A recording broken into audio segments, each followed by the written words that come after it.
शयितं कृष्ण चैतन्यदेवं श्रीराधा कृष्ण पदान सहगन ललिता श्री विशाखान्वितांश्च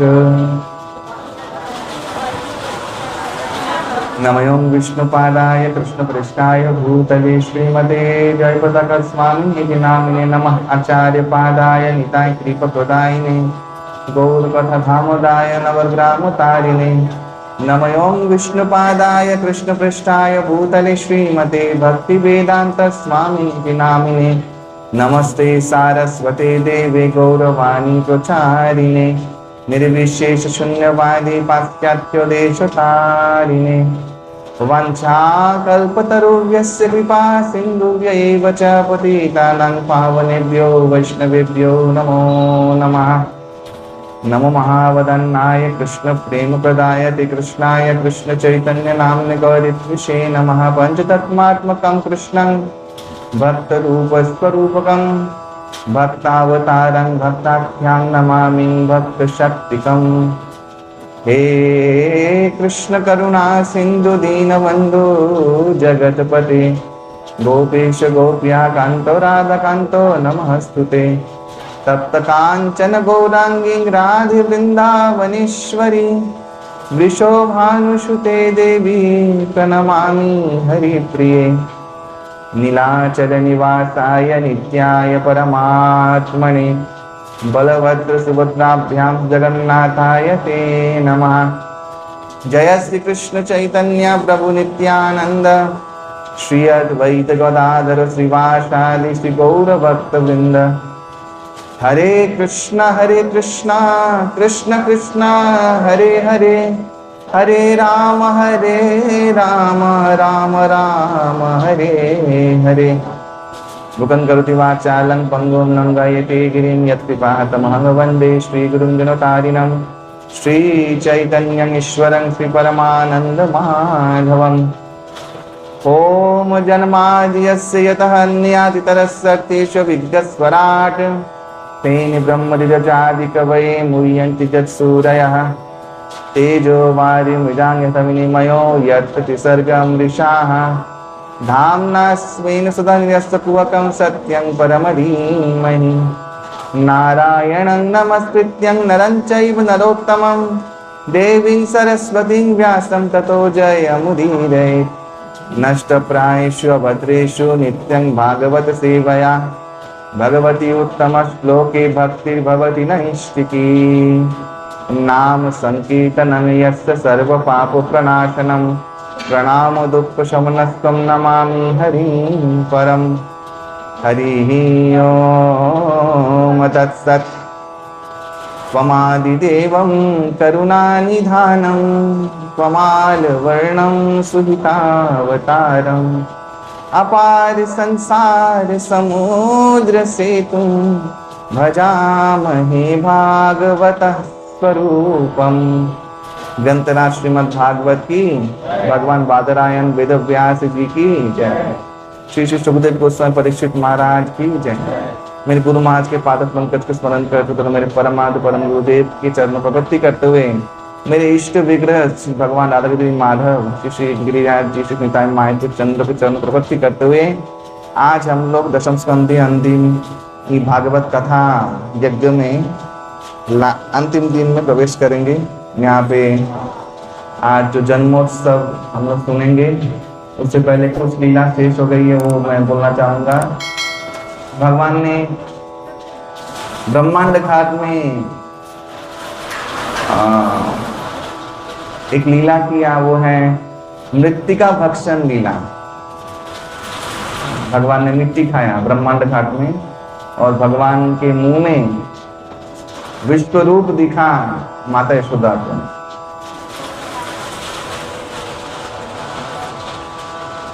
भगवान बलभद्र देव ने दो असुरों को वध किया। एक है धेनुकासुर, यहाँ वृंदावन आने के बाद तालवन वृंदावन से बहुत समीप है, नजदीक है, तो वहां पे धेनुकासुर को वध किया। ये धेनुकासुर और कोई नहीं, कंस का और केशी का भाई धेनुकासुर एक गर्दभ, एक गधे के रूप में था, लेकिन था वो असुर। और ताल रस जो तारी था वो कंस को वे देता था। इसीलिए कंस उसको विशेष शक्ति प्रदान करके रखा था। अब पूरा तालवन उसके अंदर में था। तो भगवान सखाओं के साथ तालवन में गए ताल फल के लिए, आरोपने के लिए, और वहीं पे भगवान ने धेनुकासुर के समस्त साथियों को मारा और भगवान बलराम जी ने धेनुकासुर को वध किया, फेंक के जस्ट ऊपर फेंक के। और ऐसे तालवन वृंदावन के गोपों के नियंत्रण में आ गया और कंस के नियंत्रण में नहीं रहा। तालवन में ऐसा पहरा था कंस के उस धेनुकासुर का कि वहीं पे कोई भी व्यक्ति, कोई चिड़िया भी नहीं जा सकती थी, मतलब मार देता था वो। लेकिन वो ब्रजमंडल में एक ही ब्रजराज है, वो कौन है? वो नंद गोप। तो इसीलिए भगवान ने जानबूझकर वहां पे प्रवेश किया और उसका संहार किया और बलभद्र देव ने उनको मारा। बलराम जी ने एक और असुर को मारा था, वो है प्रलंबासुर। प्रलंबासुर एक अग्निमय तेजोमय असुर था जो कंस के द्वारा भेजा गया था और भगवान ने खेल खेल में उसको बलभद्र जी ने मारा। शास्त्र में कहा जाता है, शास्त्र में नहीं, सॉरी, ठाकुर भक्तिविनोद कहते हैं कि शास्त्रों में ये जो दो असुर बलराम जी ने मारे हैं, एक है प्रलंबासुर और एक है धेनुकासुर। प्रलंबासुर काम वासना का प्रतीक है और धेनुकासुर अज्ञानता का प्रतीक है। शास्त्रों में बलराम जी को आदि बलराम संकर्षण को गुरु तत्व कहा गया है। काम वासना अज्ञानता गुरु की कृपा से ही नष्ट होता है। इसलिए ये दो विशेष असुर को बलराम जी ने मारा, भगवान ने नहीं मारा। ये कभी मत सोचिएगा कि भगवान ये सब कम कर देंगे, नहीं। गुरु तत्व रूप में बलराम जी कृपा करके हमारी काम वासना को, काम वासना यानी सिर्फ यौन इच्छा नहीं, काम वासना यानी कुछ भी भोगने की इच्छा, चाहे वो खाना हो, चाहे वो देखने के लिए हो, टीवी हो, मूवी हो, ये सब काम वासना के अंतर्गत। तो ये सब भौतिक वासना से मुक्त होते हैं भगवान बलराम की कृपा से। इसलिए प्रलंबासुर और धेनुकासुर अज्ञानता का प्रतीक। अज्ञान ऑब्वियसली गुरु के, हम लोग गाते ही अज्ञान तिमिरांधस्य ज्ञानांजनशलाकया, गुरु की कृपा से ही नष्ट होता है। तो ये दो विशेष असुर को भगवान बलभद्र देव ने मारा। आगे जाके भगवान कृष्ण ने नंद महाराज को विद्याधर रूपी एक सर्प से बचाया, जो गंधर्व था, श्रापित होकर सर्प रूप में ब्रज में विचरण कर रहा था। ये लोग शिवरात्रि मनाने के लिए गए और नंद बाबा को उस सर्प ने निगल लिया, भगवान की कृपा से बच गए। और शंखचूड़ को भी भगवान ने मारा। जो शंखचूड़ गोप था, श्रीराम सखा के एक रूप था, वो स्थापित हुआ था, जो आया था, वो भगवान के द्वारा मारा गया। भगवान कृष्ण ने दावानल, एक बार वृंदावन में आग लग गई पेड़ों में। ये कहाँ पे हुआ था लीला? ये लीला एक्चुअली हुआ था बिल्बवन, वृंदावन के पास है उस पार। तो वहां पे भगवान ने दावानल को शोषण कर लिया था, मुंह में पूरा आग को शोषण कर लिया था। ये लीला सब लोगों ने देखा और सब लोग अचंभित हो गए। बाल कृष्ण नहीं, तब कुमार ऐसे बस 5-5 वर्षीय थे और भगवान ने पूरा आग पी लिया। ऐसे करके भगवान ने ब्रजलीला में समस्त ब्रजवासियों को ये भयानक आपदाओं से बचाया, निस्तार दिया। जो पृथ्वी देवी गई थी असुरों को भूभार हरण करने के लिए, भगवान को प्रार्थना करने के लिए, भगवान ने आस्ते आस्ते आस्ते आस्ते भूभार हरण किया। कंस के ये सब जो भी आसुरिक उनके जो भी सहचर थे, बाघासुर इत्यादि, ये लोग सिर्फ ब्रजमंडल में ही नहीं, वृष्णि वंशों के जहां पे राजत्व था वहां पे लोग उत्पात कर रहे थे। और कंस का सबसे बड़ा फेवर एक व्यक्ति से था, वो है नरकासुर।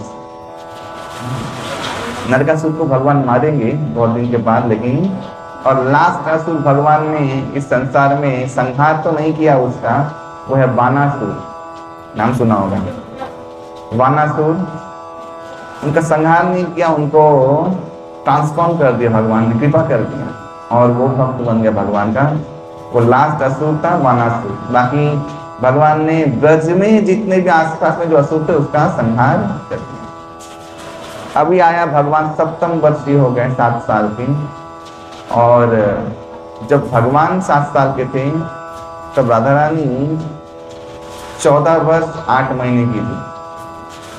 और पुराणों में लिखा हुआ है कि उस समय गोपीगण भगवान के सखाओं के साथ, यहाँ पे वत्सहरण लीला का भी वर्णन है।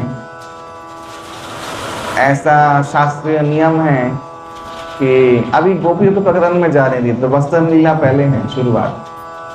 कभी भी नदी या किसी भी तीर्थ में कभी भी विवस्त्र होकर प्रवेश करना नहीं चाहिए, ये शास्त्र के विरुद्ध है।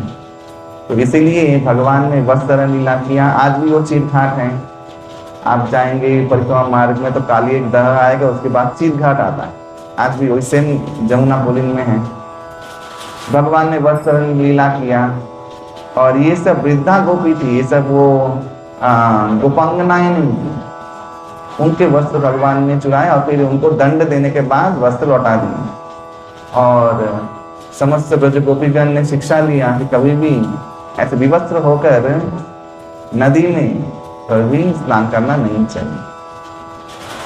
एक और घटना हुई जिस घटना के बाद रास प्रकरण शुरू होता है कि एक बार ये शास्त्रीय विधान है कि रात्रि 12 बजे से लेकर 3 बजे तक जल अधिष्ठात्री देवता वरुण देव का विश्राम होता है। उस समय कोई जल स्पर्श करता है तो मृत्यु के समय जल मिलता नहीं है, एक शास्त्रीय विधान। और इसलिए आप वृंदावन जाएंगे, देखिएगा आप रात को 2 बजे उठ के नहाने जाएंगे जमुना में ना, नहाने नहीं देंगे, लोग भगा देंगे वहां से। कभी 12 से 3 के बीच जल स्पर्श करना नहीं चाहिए, इसमें पाप लगता है, अपराध लगता है। इसलिए शास्त्र का कुछ होने के पहले नियम है कि मुंह धो लो और आप लघु शंकर जाके पहले ही निवृत्त हो जाओ, ताकि 12 से 3 के बीच आपको जल स्पर्श करना। 3 बजे के बाद आप जल स्पर्श कर सकते हो। इसी का एक घटना भागवतम में दिया हुआ है, लेकिन आप विशेष स्थिति में पूर्णिमा द्वादशी में आप जल स्पर्श कर सकते हो।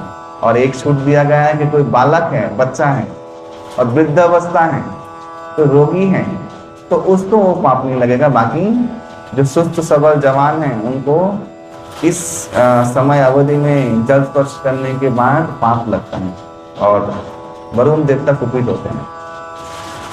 तो ऐसे द्वादशी के दिन भगवान के पिताजी नंद महाराज जमुना में स्नान करने के लिए गए तो वरुण देव उनको लेके गए, वरुण के प्रहरीगण उनको लेके चले गए, किडनैप कर लिए। जबकि द्वादशी तिथि में जल स्पर्श करना अलाउ है, फिर भी मध्य रात्रि में उन्होंने जमुना जल स्पर्श किया था तो उनको वरुण के जो प्रहरीगण है वो लेके गए। फिर वहां पे जाके वरुण देव ने देखा कि जल के मध्य में वैकुंठ का दृश्य नंद महाराज को दिखा और वहां पे देखा कि खुद का ही लाल जो है, लाल जी वो वृंदावन बिहारी कृष्ण वही उस सिंहासन में बैठे हुए हैं और वरुण देव को दंड दे रहे हैं, माने कुछ बोल रहे हैं, शासन कर रहे हैं। और वरुण देव को कहा कि मेरे पिताजी हैं, आप इनको निवृत्त करें। और तब वरुण देव के पास से भगवान कृष्ण उनको चुरा के लेके आते हैं। ऐसे नंद बाबा का जीवन रक्षा करते हैं। और उसके ठीक बाद ही रास पंचाध्याय शुरू होता है। ये रास पंचाध्याय पूरे भागवत का सार है।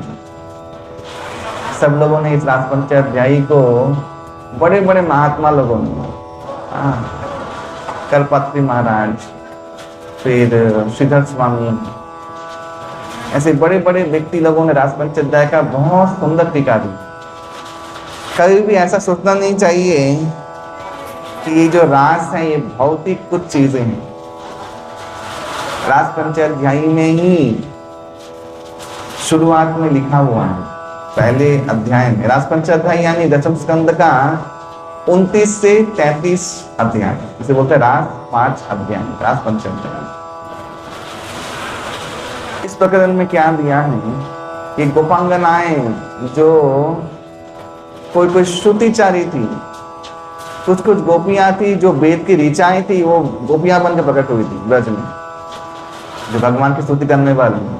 और कुछ है ऋषिचारी, जो मैंने सुनाया था आप लोगों को, दंडकारण्य में जो ऋषि लोग थे, भगवान राम ने उनको वरदान दिया था कि हाँ आप लोग गोपी बन के जन्म ग्रहण करोगे, तब आपके साथ मेरा संबंध स्थापित होगा, तो ऋषिचारी।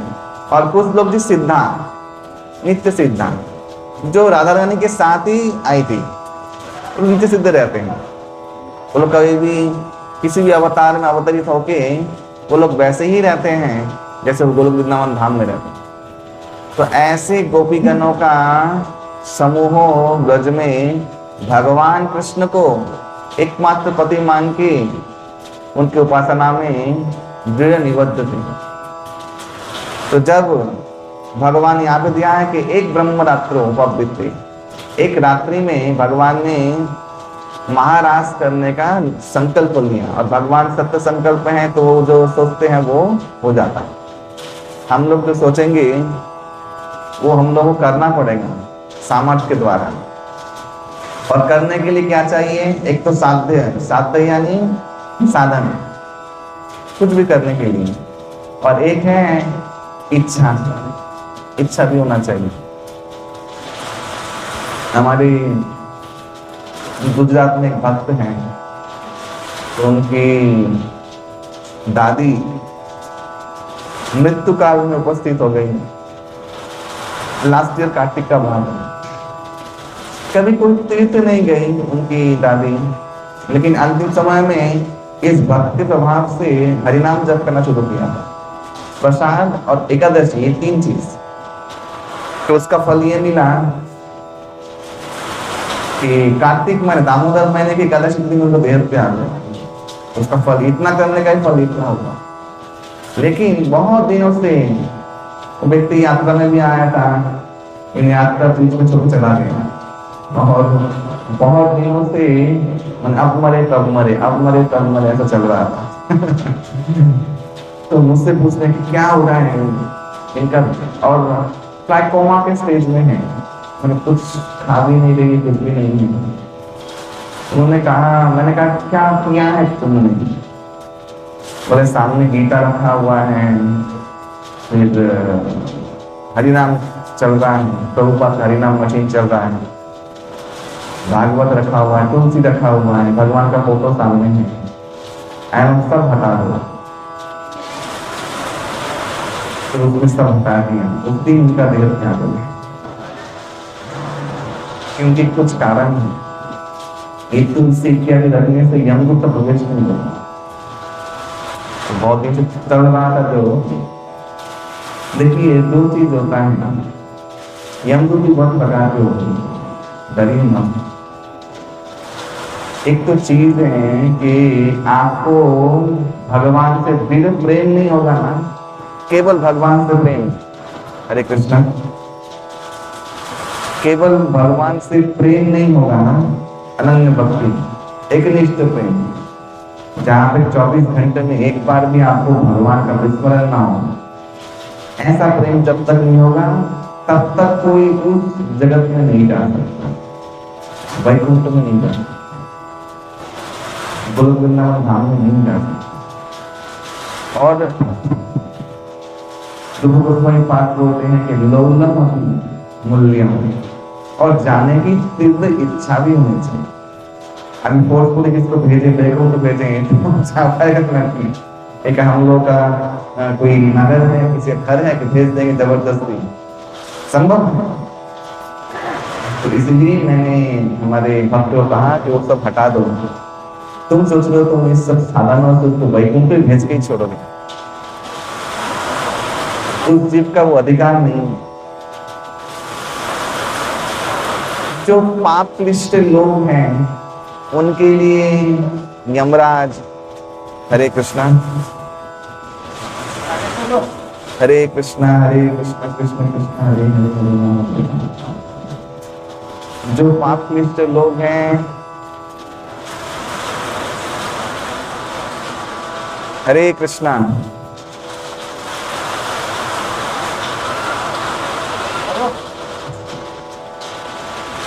हरे कृष्ण कृष्ण कृष्ण हरे हरे, हरे राम राम राम हरे हरे।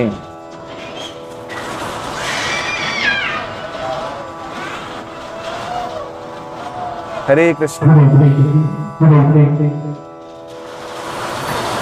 क्या हुआ है?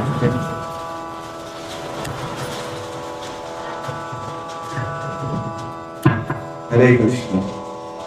तो जो पाप क्लिष्ट लोग हैं उनके लिए तो यमदूत भयानक आते हैं। 3 यमदूत आते हैं, कायम मनसा वाचा, पाप किया है तीनों बार, और 2 बार यमदूत आते हैं, ऐसा जरूर गुना में दिया है। एक बार तो आपको शरीर से अलग करने के लिए, फिर 13 दिन के बाद या 11 दिन के बाद फिर आएंगे, आपको परमानेंट ले जाने के लिए। आपका दत्तगात्र पिंडदान हो जाएगा तो आपको यातना देह प्राप्त होगा, उसके बाद आपको लेने के लिए आएंगे यातना देह के साथ, ऐसा शास्त्र में लिखा हुआ है। और जब देह से शरीर को अलग किया जाता है तो 6 घंटे तक उस आत्मा को पता नहीं चलता है तो मर गया, 6 आवर। इसलिए देखिएगा जब हॉस्पिटल में भी मरता है कोई तो 3 घंटा कैसे उसको रखने के लिए बोलते हैं, अब तो हम रखते हैं 3 घंटा के बाद देंगे तब पूरा बॉडी इधर हो जाएगा। तो 6 घंटा तो सांप का पता ही नहीं चलता कि मर गया। 6 घंटे के बाद जब देखता है कि शरीर और वो अलग हो गया है तब वो विलाप शुरू करता है। ऐसा गरुड़ पुराण में बहुत भयंकर वर्णन है, जो कभी कोई सुने, अगर उसको विश्वास हो तो उसको भगवत नाम का अक्षर छोटे कुछ समझ में नहीं आएगा, इससे बचे कैसे। और कोई इसका कोई और तोड़ नहीं है, तो ऐसा यातना होगा। तो यमदूत लोग आते हैं, लेकिन कुछ पुण्यवान लोग भी हैं, उनके लिए सामने रूप में यमदूत आते हैं, देव माने सुंदर रूप होता है, वे लोग वही काम करते हैं। और लेकिन विशेष रूप से उनको यातना पथ से लेके नहीं जाते, सीधा यमदूत को जाते हैं, वहां से वे लोग का विचार होता है और वहां पे अगर जैसे सत्कर्म कर लिया तो आपको सीधे मनुष्य योनि में आपको जन्म मिल जाएगा। यानी आपका नाम जो अंतिम जन्म में किया हुआ, एकादशी किया हुआ, वो व्यर्थ नहीं जाएगा। आप यमलोक से भी भक्त घर में जन्म लेंगे और आपको यातना से नहीं, बस यही बात करते हैं। और फिर उस जन्म में आप भक्ति करके भगवत धाम जा सकते हो, तो आपको मौका मिलेगा। ऐसा ये सिस्टम, ऐसा कभी भी संभव नहीं है कि तिलक कर दिया चलो मरने के समय में, और कंठी माला पहना दिया और गीता रख दिया, हरिनाम चला दिया तो एकदम भगवत नाम चला जाएगा। पहले तो है उसको जाने की इच्छा होनी चाहिए, उसको समझ होना चाहिए कि वहां पर करना क्या है, नहीं तो नहीं जाएगा। तो ये विज्ञान है जो शास्त्र में दिया गया है, इसलिए मैंने ये मेरे आंखों के सामने घटना है, वो सब हटा दो, हटा दिया तो क्या हो गया माथा पीछे। फिर बोला मुझे बोला तो मुझे आपने तो उसका उद्धार है, अरे तू उद्धार कर लेगा क्या, जबरदस्ती धकेल रहा है वैकुंठ में। व्यक्ति का पात्रता भी होना चाहिए, अंतिम समय में फिर थोड़ा राम नाम करने से कुछ होगा नहीं। फिर भी हुआ बहुत कुछ हुआ, फिर भी तो बहुत कुछ हुआ। कार्तिक महीने में देव त्याग हुआ, एकादशी के दिन मरे, लाभ हुआ, लेकिन उसको वैकुंठ प्राप्त होगा ये कभी सोचेगा ना। मैंने पहले ही बोला है कि 3 काल जन्म जीवन के जिसने भक्ति किया है उसको अंतिम समय भगवत स्मरण होगा। और पहली बात तो है कि दादी कुआं में चले गई थी, उसको स्मरण नहीं, ऐसे भी भगवत धाम नहीं जा सकते। जो लोग 30 साल से ऊपर चाय पीते हैं, चाय पीने का ये जो लोग पीते हैं ना चाय, इसका वैज्ञानिक ये है, चाय में क्या होता है, नहीं होता।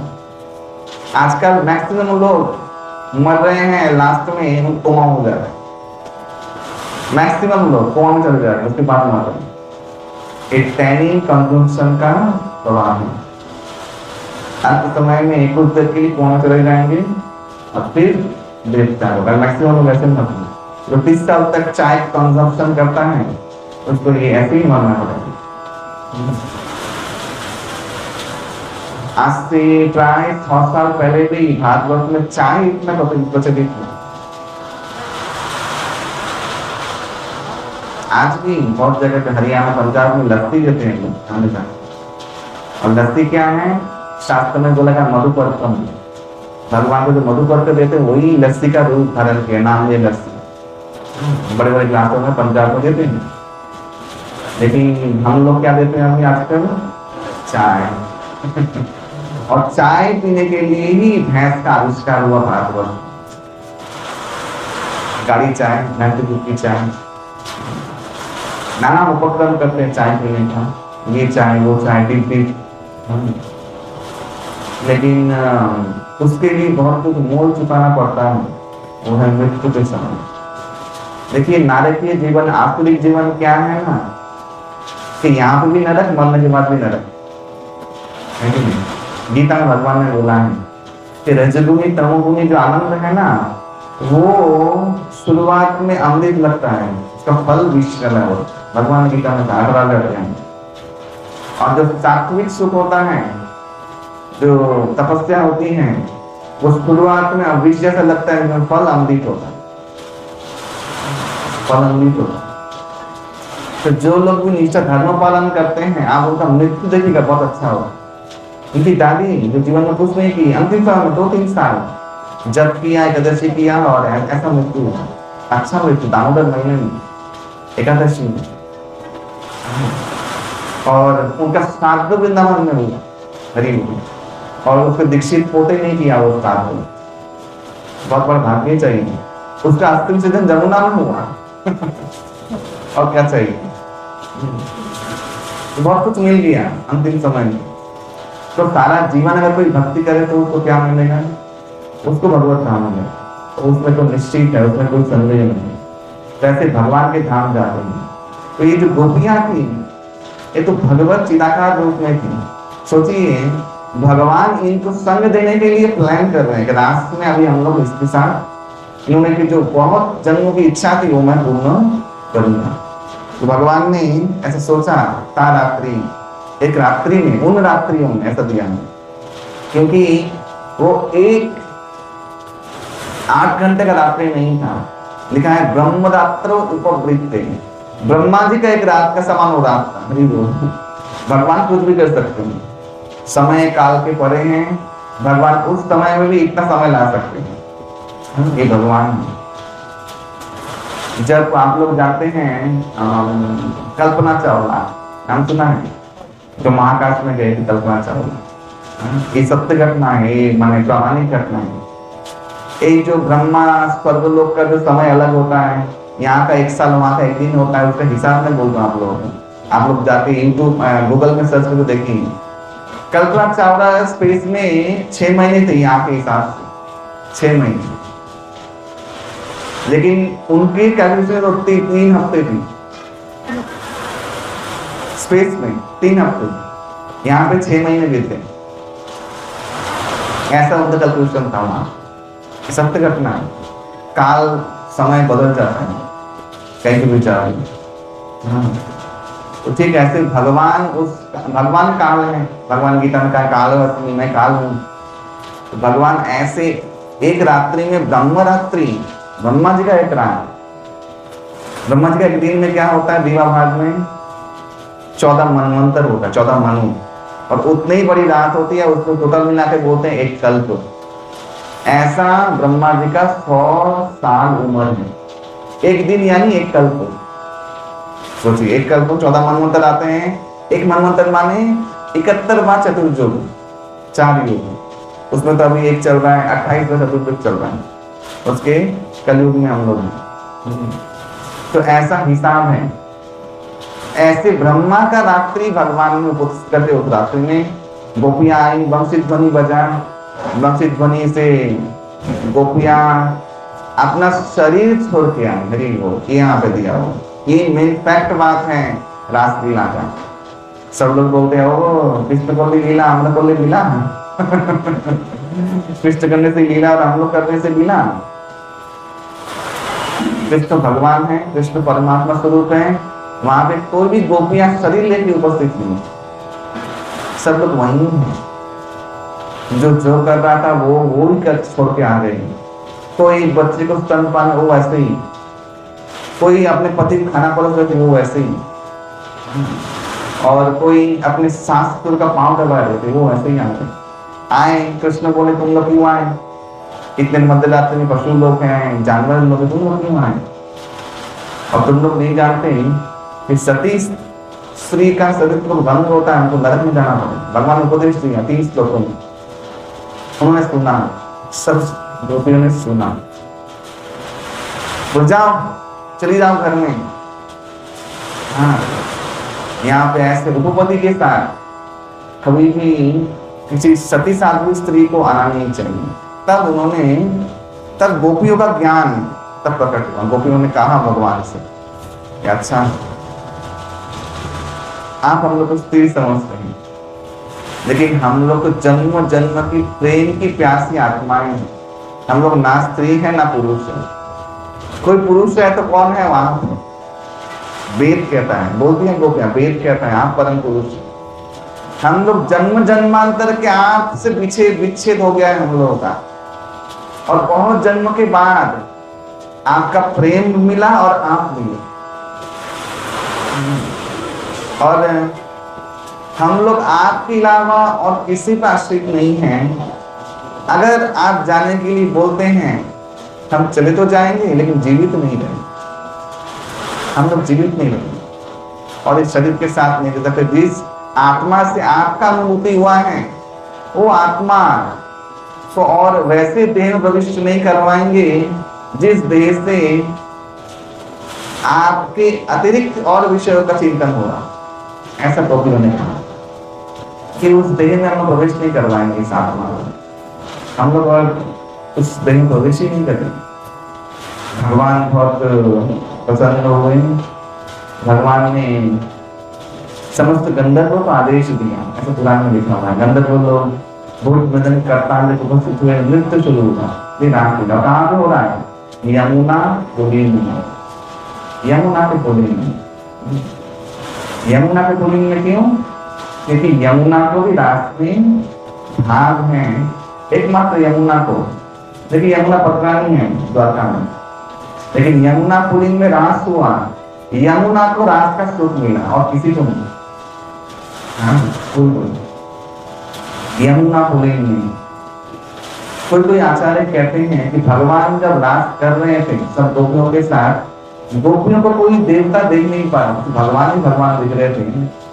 और सब लोग सोच रहे थे कि ये चंद्र जो है, चंद्र है, ये चंद्र नहीं थे, वो भगवान थे। भगवान हयग्रीव रूप धारण करके चंद्र बन गए, क्योंकि एक ब्रह्म रात्रि तक चंद्र कैसे रह सकता है? नहीं रह सकता। आध्यात्मिक है, सब कुछ अलौकिक है। तो वहां के चंद्र कौन है? भगवान ही। बोले भगवान मत्स्य रूप में अवतार लिए गए, जमुना में घुस गए, यमुना से मछली का मुंह उठा के रास दर्शन कर रहे, माने 3 डायमेंशन भगवान रास दर्शन कर रहे ऐसा आचार्यों ने वर्णन किया है। माने इतना प्रिय है भगवान को। और भगवान रास का कुछ नहीं, आत्मा परमात्मा का सर्वोच्च मिलन तो रास कहा गया है। यहाँ पे भगवान के साथ आत्मा लोग सर्वोच्च आदान प्रदान कर रहे हैं। इस सर्वोच्च सुख है भगवान पर। देखिए ना राम अवतार ना निश्चिंत तो सोच ही नहीं सकते। राम अवतार, बड़ा अवतार, कोई अवतार में कोई भी जीवात्मा इतना साहस नहीं कर सकता इतने समीप जाने का, कहीं भी संभव नहीं। भगवान ने इस अवतार में वो बंधन ही तोड़ दिया कि जीवात्मा लोग इतने करीब मेरे आ सकते। ये बद्रीला का महिमा है, ये कृष्ण का महिमा है। और क्यों किया कि कृष्ण स्वयं भगवान है, बाकी सब उनके अवतार हैं। बहुत लोग जानते हैं कि विष्णु का अवतार कृष्ण है, महाभारत में दिया है। विष्णु पहले की बात तो कोई अवतार लेते नहीं है। विष्णु सृष्टि तैयार करके छोड़े रहते हैं। विष्णु का आध्यात्मिक जगत में ही नारायण रूप में क्रियाकलाप है, बाकी भौतिक जगत में उनका कोई क्रियाकलाप नहीं, क्योंकि वो माया के साथ कभी आदान प्रदान करते ही नहीं। उनको सब समय सोए हुए ही पाया जाता है। देखा यहाँ पे श्वेतद्वीप में, क्षीर सागर में अवतार लेते हैं नारायण, वैकुंठ नारायण जो आते हैं, और वो नारायण कृष्ण के अंश से है। ऐसा शास्त्र में सुंदर समझाया गया है। और भागवतम में तो गणेश पुराण में बहुत क्लियर किया है कि कृष्ण से ये सब विभूतियां उत्पन्न होती है, नारायण आदि, और नारायण से ही ये राम आदि वराह आदि अवतार होते हैं। उसका एक उदाहरण क्या है आप लोग जानते हैं, वो वराह अवतार। वराह अवतार ब्रह्मा जी के बाण नासिका से उत्पन्न हुए, श्वास से। तो किसी ने ये नहीं समझा कि ब्रह्मा जी का अवतार है, सबने क्या समझा, ये नारायण ही है वराह अवतार। सब आप लोग जानते हैं, शास्त्र में दिया हुआ ये प्रमाण है। इसलिए नारायण जो है, वैकुंठ नारायण, वो अवतरित होते हैं। ये तीनों विष्णु जो है, ये लोग इनएक्टिव, ये लोग सिर्फ सृष्टि करने में सहायता करते हैं, बस इतना। हाँ, लोग इनके पास जाते हैं, अर्जी करते हैं, है तो एक ही तत्व, और भगवान प्रार्थना कर स्वीकार करके अवतरित होते हैं। लेकिन वो कृष्ण जो है, परमेश्वर भगवान, वो पूर्ण पुरुषोत्तम है। ऐसा गोपाल तापनी उपनिषद में वर्णन किया गया है। कृष्ण को सच्चिदानंद घन तत्व है, वो परम पुरुषम, वो एक ही तत्व देता है कृष्ण गुरु धाम में, और उनसे ही समस्त सृष्टि का उत्पन्न हुआ है, ऐसा शास्त्र वेद इत्यादि कहता है। तो इसलिए कृष्ण ये कर सकते हैं, बाकी कोई अवतार ही नहीं कर सकते। इसलिए कृष्ण और अवतारों में थोड़ा भेद है, लेकिन वो है एक ही तत्व। इसलिए भगवान कृष्ण का नाम ब्रह्मांड पुराण में दिया गया है कि सहस्त्र नाम तत्तुल्यम राम नाम, बराबर ने पद्म पुराण में दिया है कि सहस्त्र विष्णु नाम समान एक राम नाम, और 3 सहस्त्र नाम समान एक कृष्ण नाम, देखो, यानी 3 राम नाम समान एक कृष्ण नाम। ये कहाँ दिया, ब्रह्मांड पुराण में दिया। चिरावित्य कृष्ण जत पुण्य फलम प्रदिष्ट, चिरावित्य 3 बार सहस्त्र नाम लो तो एक कृष्ण नाम के समान वो होता है। इसलिए कृष्ण पुरुषोत्तम भगवान है। कृष्ण और सब अवतार में यही भेद है। सब अवतार के साथ आप भगवान शंकर जो अवतार है, गुणावतार है, शिव जी वही है, वो कृष्ण ही है। लेकिन शिव जी के साथ और रास्ते नहीं सोच सकते ना निश्चिंग भगवान के साथ, ना बराह भगवान के साथ, ये आप सोच भी कल्पना के अतीत है। नारायण के साथ तो और भी नहीं। तो कृष्ण के साथ, कृष्ण को ही लोग समझा सकते हैं कि मेरे कृष्ण के पीठ में बैठ सकते हैं। ग्वाल बाल लोग क्या कर रहे हैं, पीठ में बैठ रहे हैं। प्रलंबासुर में वो कथा थी, 2 दल खेल रहे हैं, एक हार गया, कृष्ण हार गए, और श्री राम उसके पीठ में बैठ रहे हैं। ये कौन से अवतार में होता है बताइए। निश्चिंग अवतार में सोच सकते हैं पीठ में बैठने का? भगवान शंकर के पीठ में बैठ सकता है कोई सोच सकता है? संभव ही नहीं। ये लॉजिक एक बार समझिएगा। इसलिए कृष्ण पुरुषोत्तम भगवान, कृष्ण के साथ वो समस्त कृत्य कर सकते हैं जो आप किसी अवतारों के साथ आप नहीं कर सकते। इस रास उसका चरम सीमा है कि एक आत्मा कृष्ण के साथ इस संबंध में भी इतने क्लोज हो सकते हैं। इसलिए रास प्रकरण भगवान कृष्ण ने किया और किसी अवतार में नहीं, ना ही राम अवतार में भी नहीं। तो भगवान, अब गोपियां क्या करें, गोपियां भी भगवान सुलभ हो जाते हैं, गोपियों का भी अहंकार हो जाता है। तो कोई गोपियां बोली मैं बहुत थकी, मुझे गोद में उठा।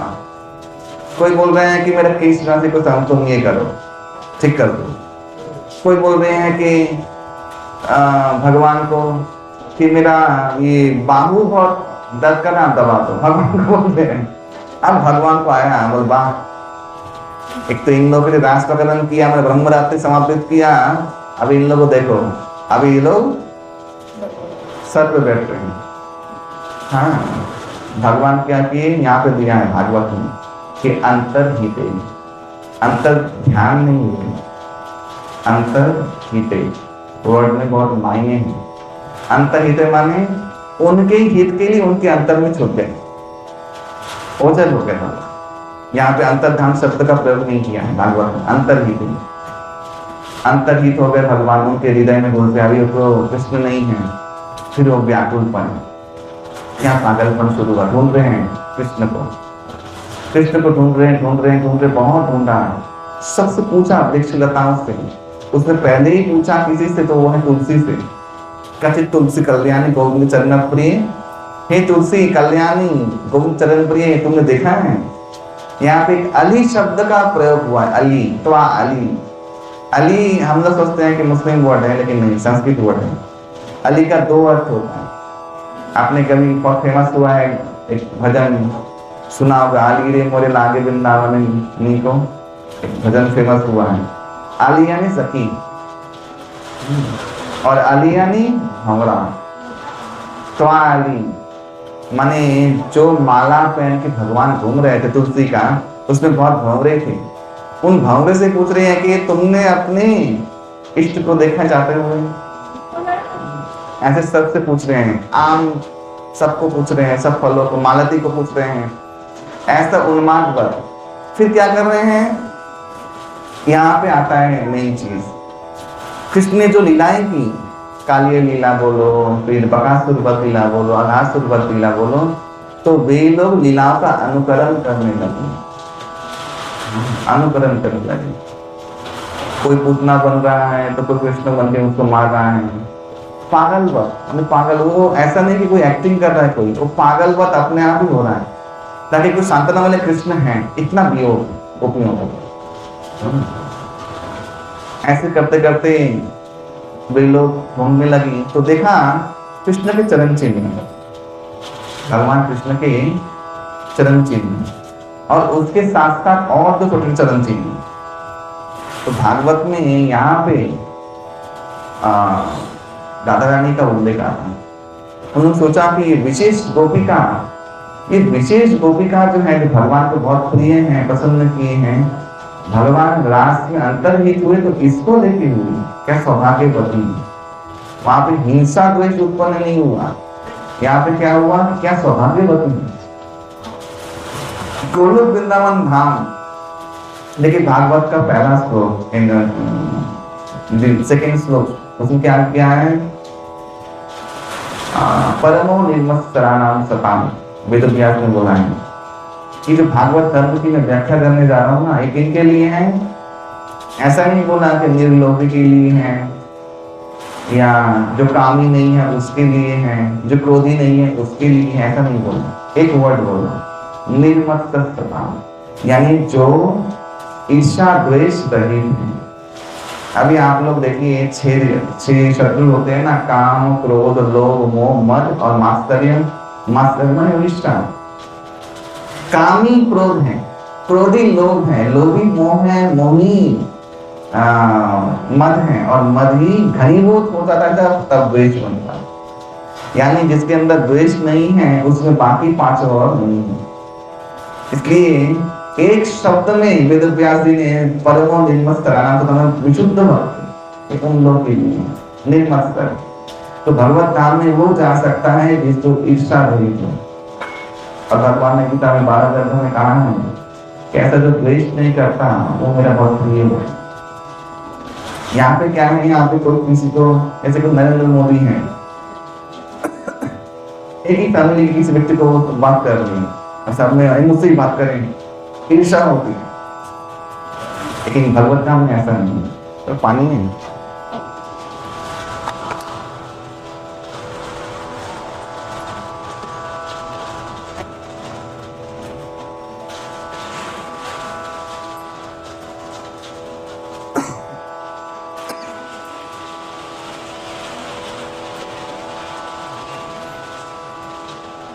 भगवान के चरण चिन्ह का वर्णन हुआ है।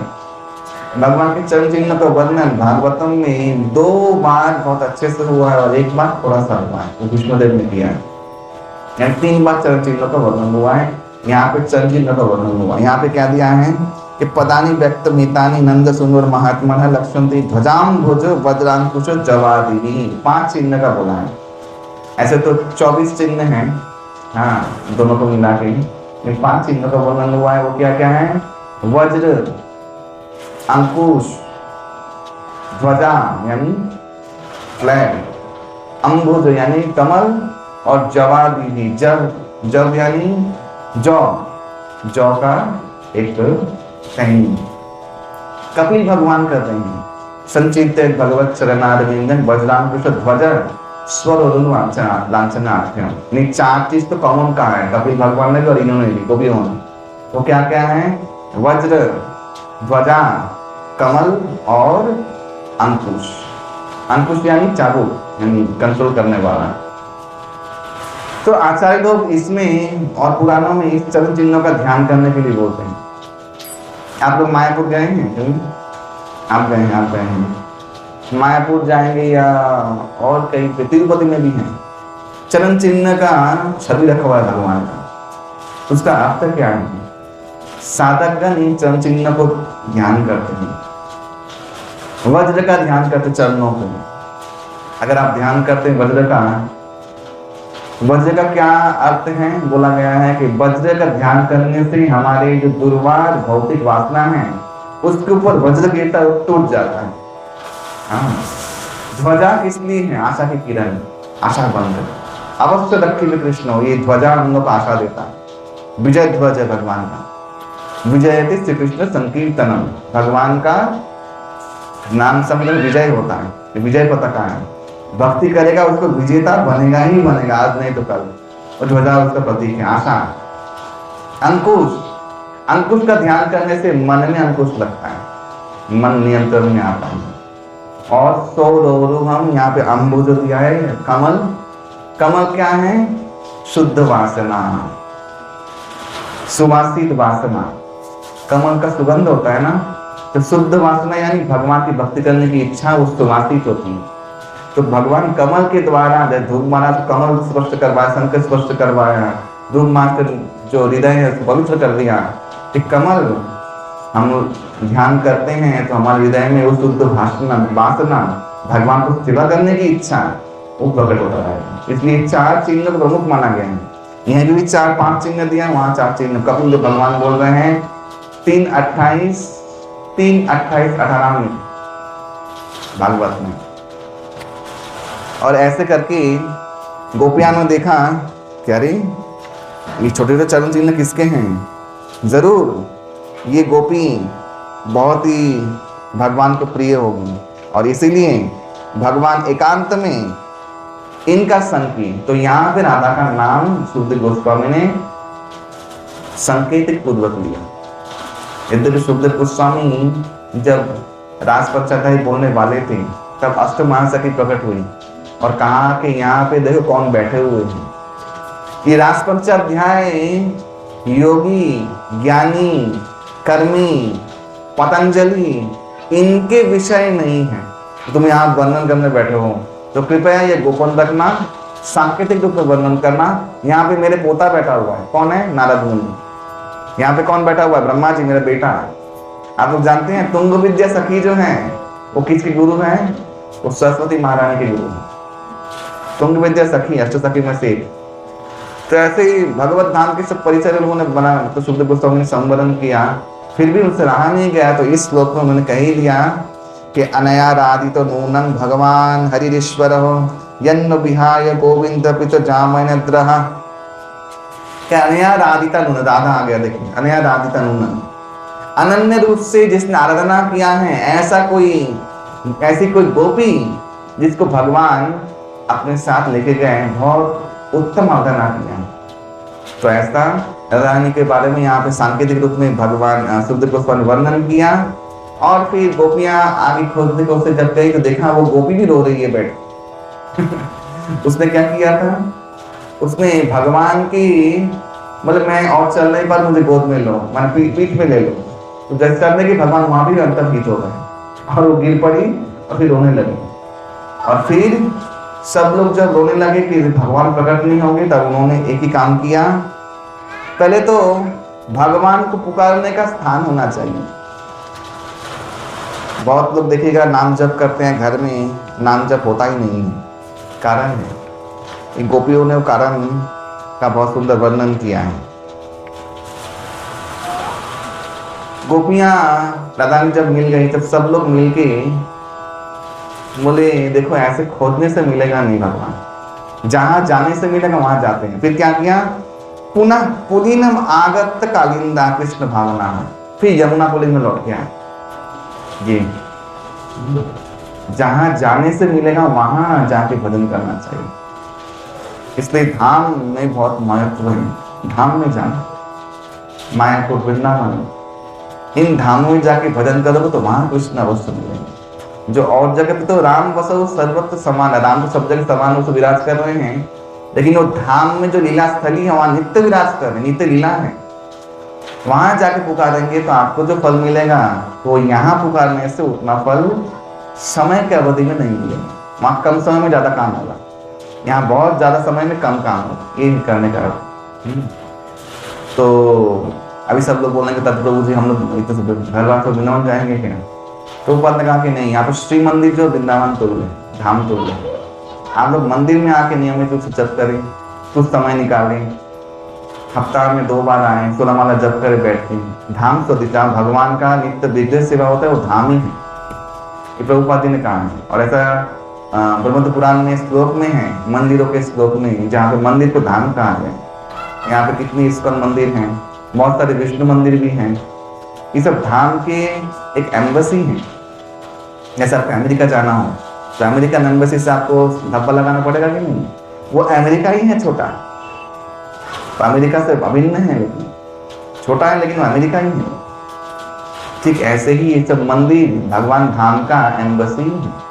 वहाँ पे जाके आप अगर जाओगे तो वहाँ पे आपको जो भगवान का वाइब्रेशन मिलेगा उससे आपका बहुत अत्यंत लाभ होगा। तो पुनः पुलिनम आगत्या कालिंदा, फिर लौट के आए और क्या किया?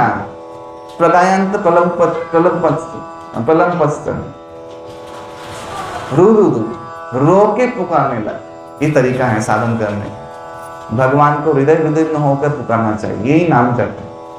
हम लोग जब हरे कृष्ण कृष्ण कृष्ण हरे हरे, हरे राम राम राम हरे हरे, इन नाम जप की विधि यही है, पुकारना, नाम जपना।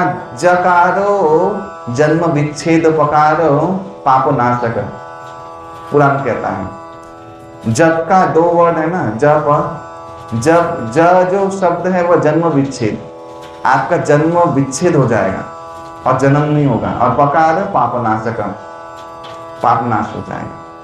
तो जप का अर्थ ये है कि भगवान का पुकारना, हरे कृष्ण कृष्ण को पुकारना, वो जप का अर्थ है। जप का विधि यही है।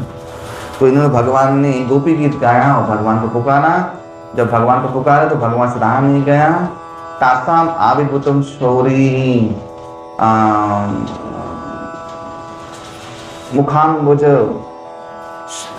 पीताम्बर धर साक्षात मनमथ, वो आविर्भूत हो गए भगवान। और फिर भगवान ने ब्रह्मरात्रि तक उनको सुख दिया। इसमें बहुत सुंदर एक चीज आता है, गोपी अलग पूछती हैं, गोपी अलग भगवान को उलाना देती, ताना मारती है कि अच्छा कृष्ण एक प्रश्न पूछते हैं। बोला क्या? बोले कुछ क्लास के लोग तो बहुत बेईमान होते हैं, भगवान को बोल रहे हैं एक्चुअली अलग रूप में प्रश्न पूछ रहे हैं। ये तरीका है एक्चुअली, ये वैष्णव आचार है। क्या पूछ रहे हैं कि कुछ लोग होते हैं कि इतना हम लोग निष्काम रूप से भी कोई प्रेम करे, फिर भी कुछ लोग होते हैं कि उनका हृदय तोड़ते हैं और बहुत बेईमान होते हैं।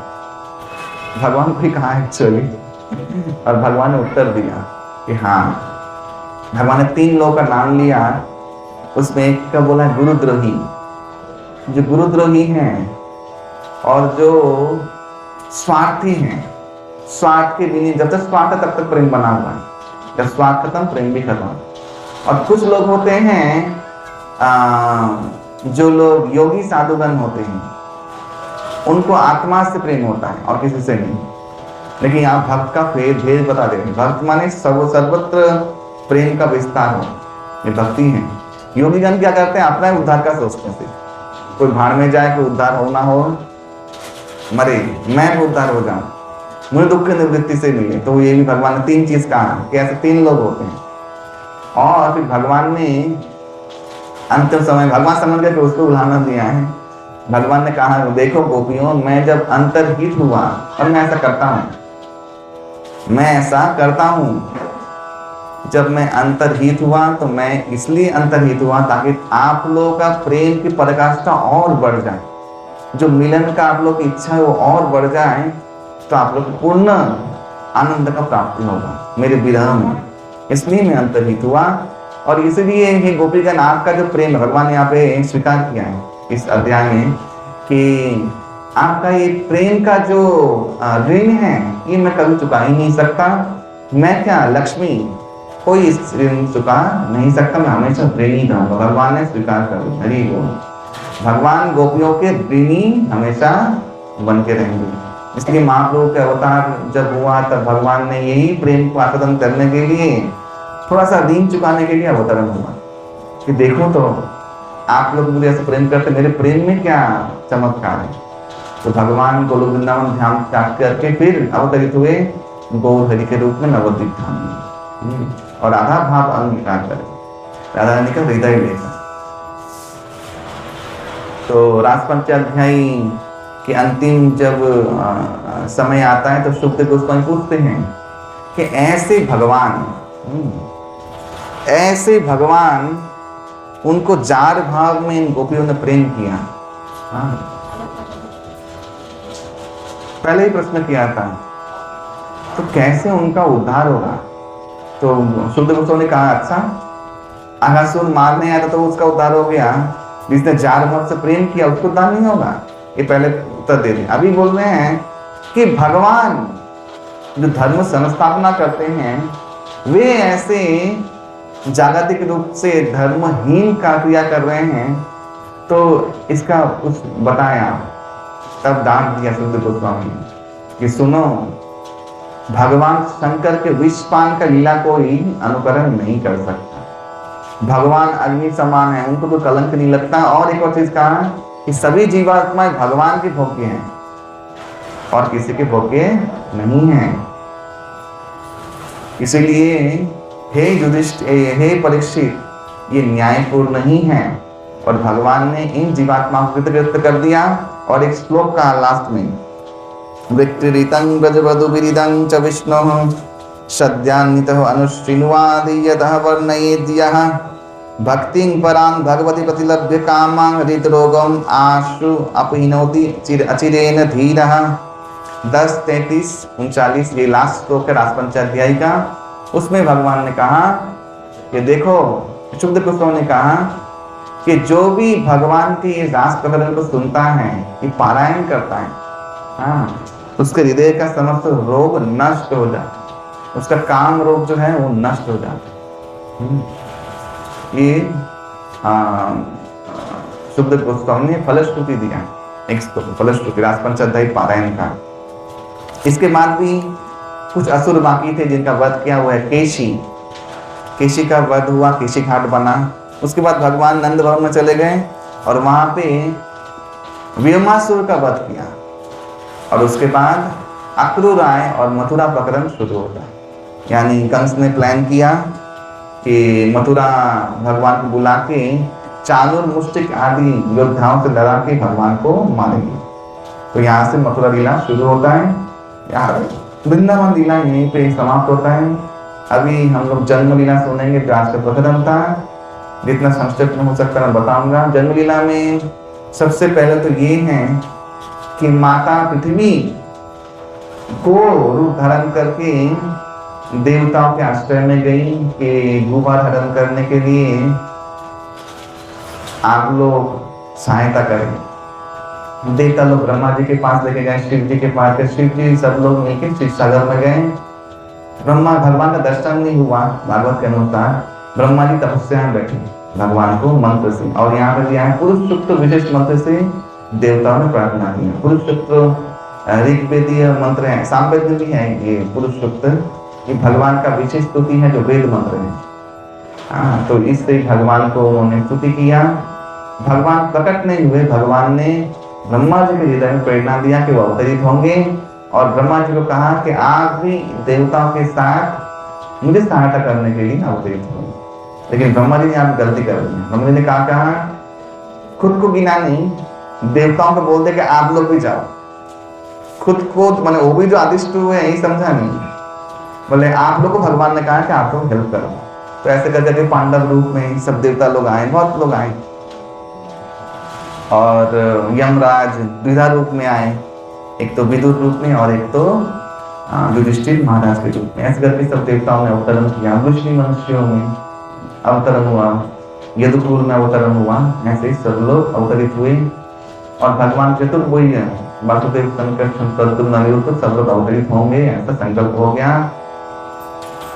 भाद्रपद पक्ष की जो कृष्णाष्टमी है ये बहुत अशुभ तिथि माना जाता है। अभी भाद्र महीने में कोई शुभ काम नहीं होता है। हमारे शास्त्र के अनुसार भाद्र महीना बांझ महीना कहा जाता है। इसमें ना गृह प्रवेश होता है, ना विवाह होता है, ना शुभ मांगलिक कोई अनुष्ठान होता है। चतुर्मास में तो वह खैर विवाह होता ही नहीं है, लेकिन गृह प्रवेश होता है और भी महीनों में, लेकिन भाद्र मास में कुछ नहीं होता।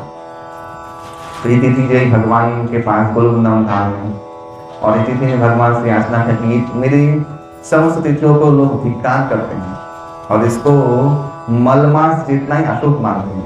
तो भगवान आशीर्वाद करते हैं, ठीक है, कृष्णाष्टमी तिथि में अवतरित होगा भाद्र महीने। तो वही भादो का महीना आया, कृष्णाष्टमी के दिन भगवान का जन्म होने वाला है। उससे पहले क्या हुआ, एक घटना है, प्राक कथन।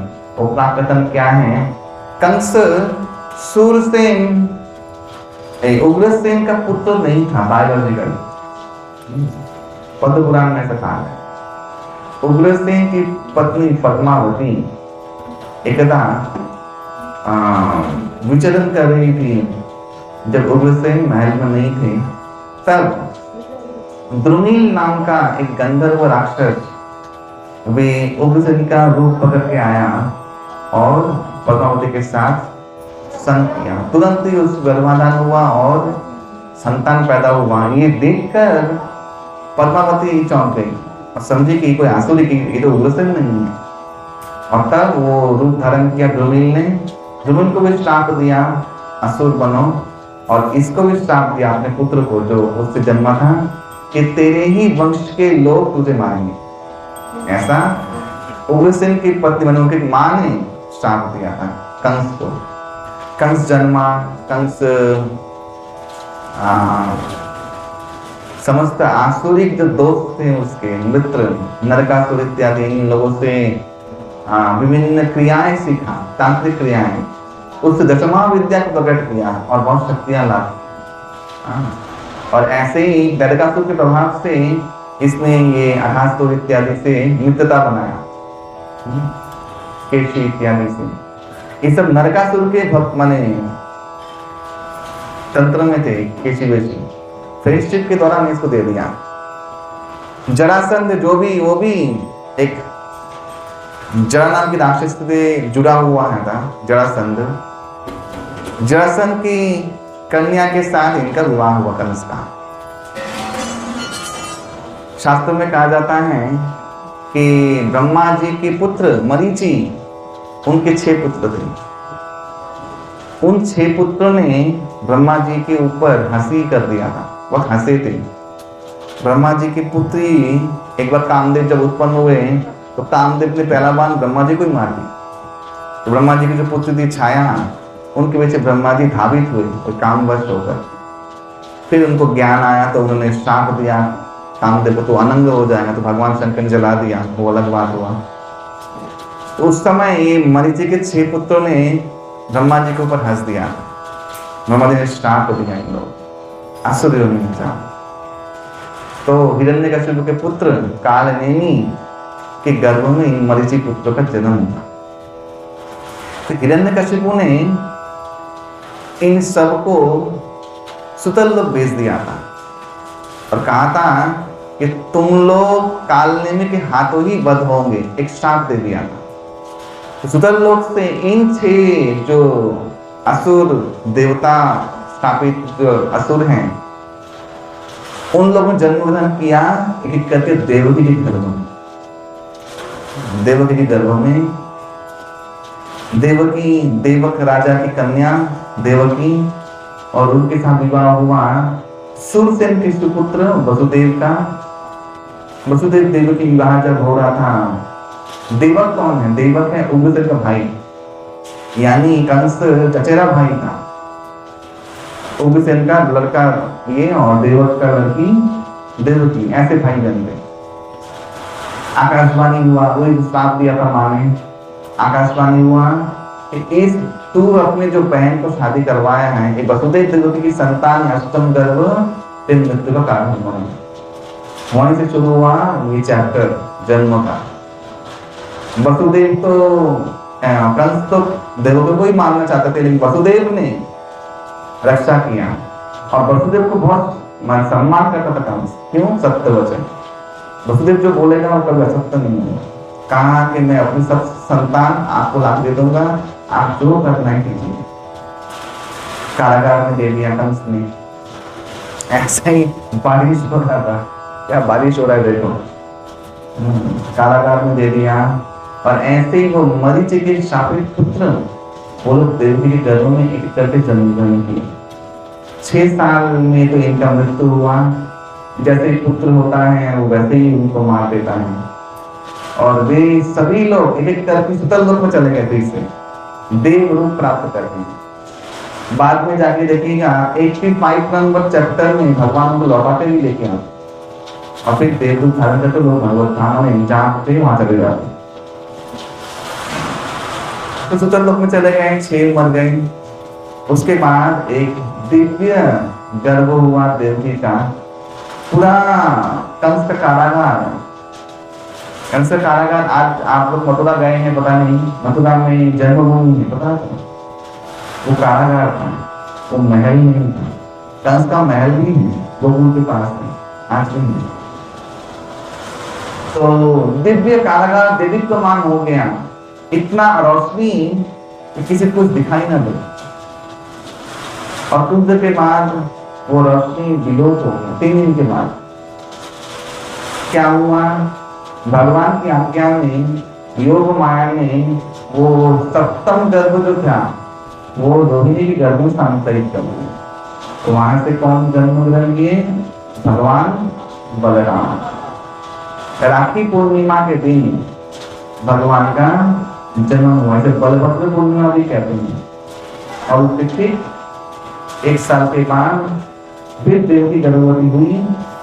और इस कृष्णाष्टमी की तिथि में भगवान साक्षात प्रकट हुए।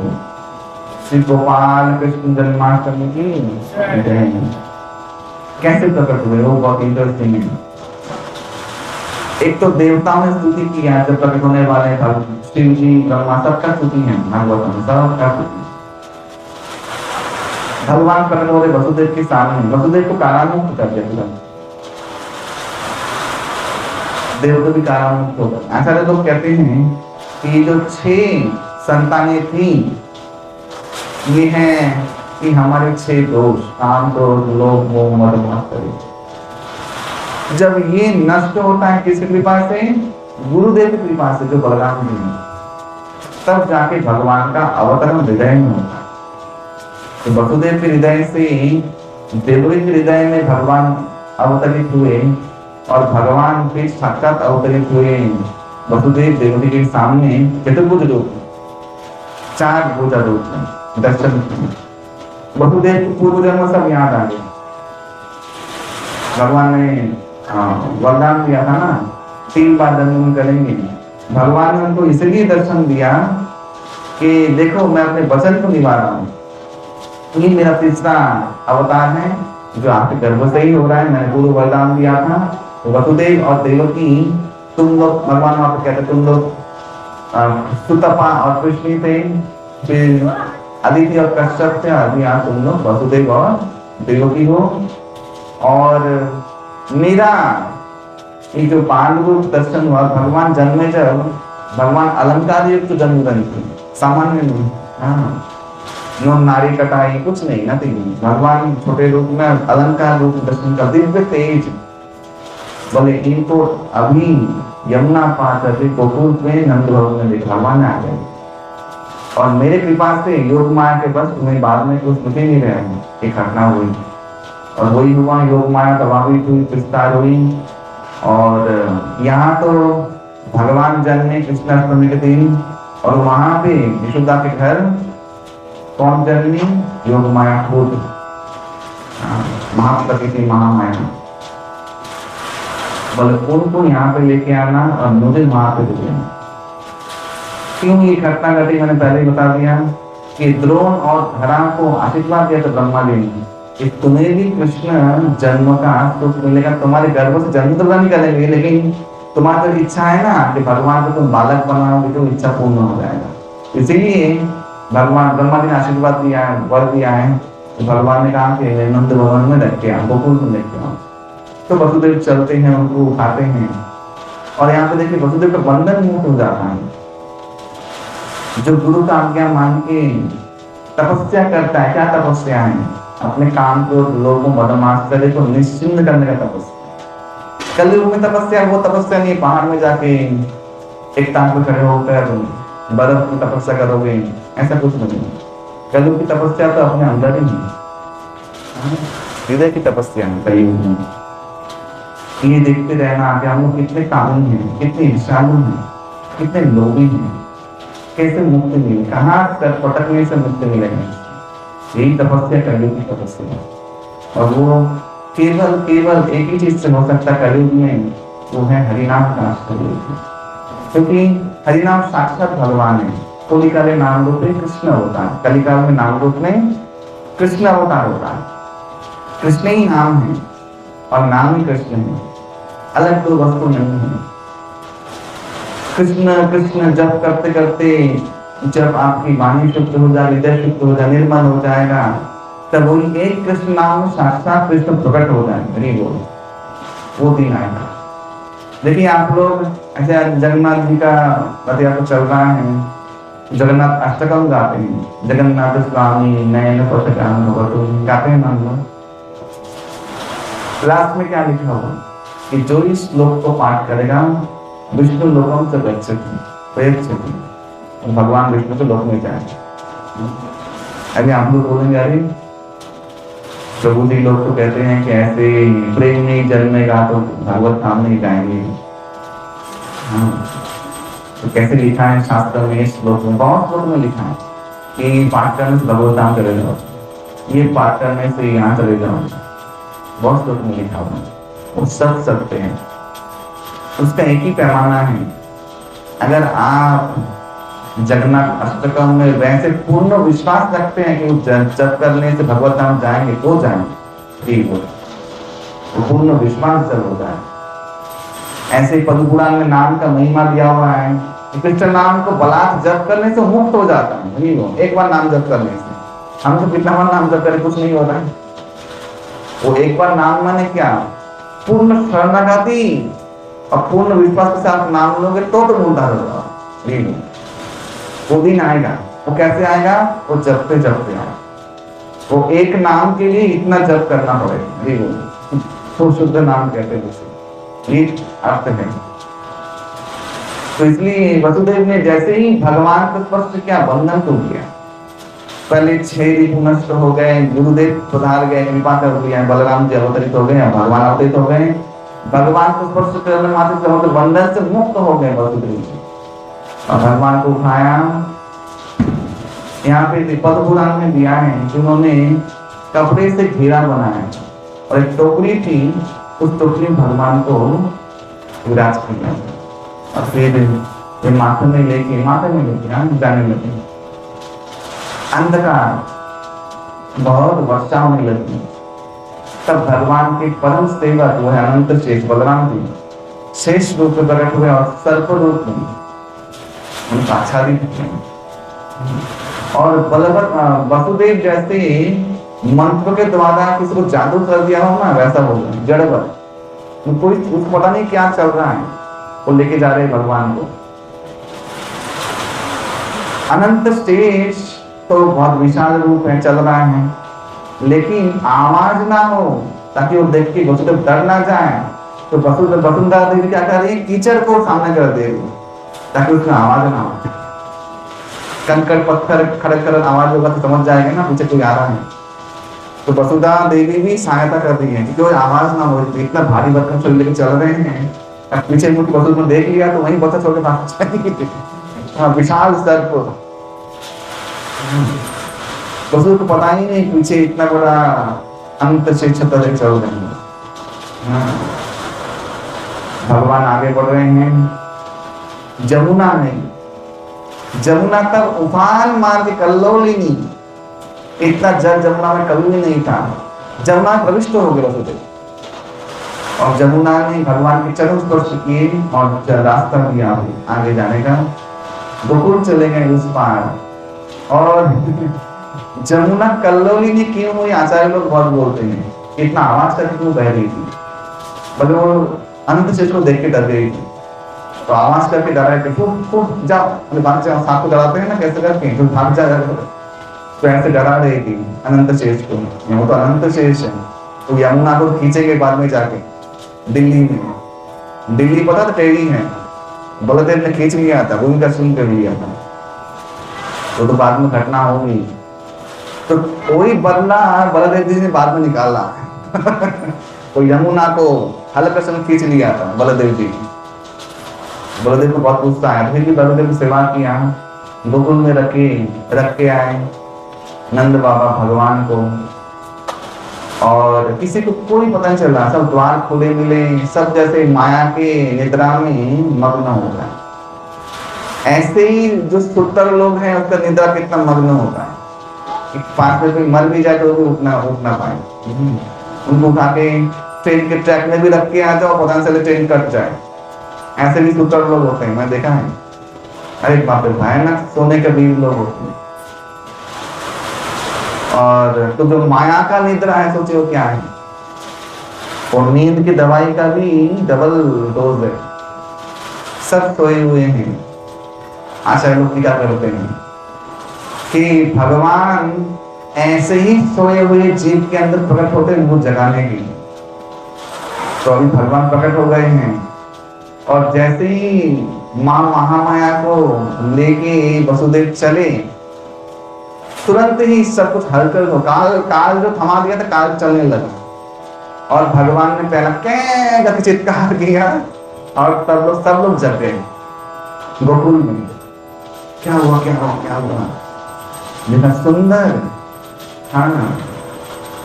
अच्छा, टोकरी नहीं छोड़ा, उसी टोकरी में जोगमाया को लेके आए थे, तो वहां जैसे ऐसा रख दिया, लेकिन दिव्य एक शिशु क्रंदन सुन रहे हैं, नंद बाबा,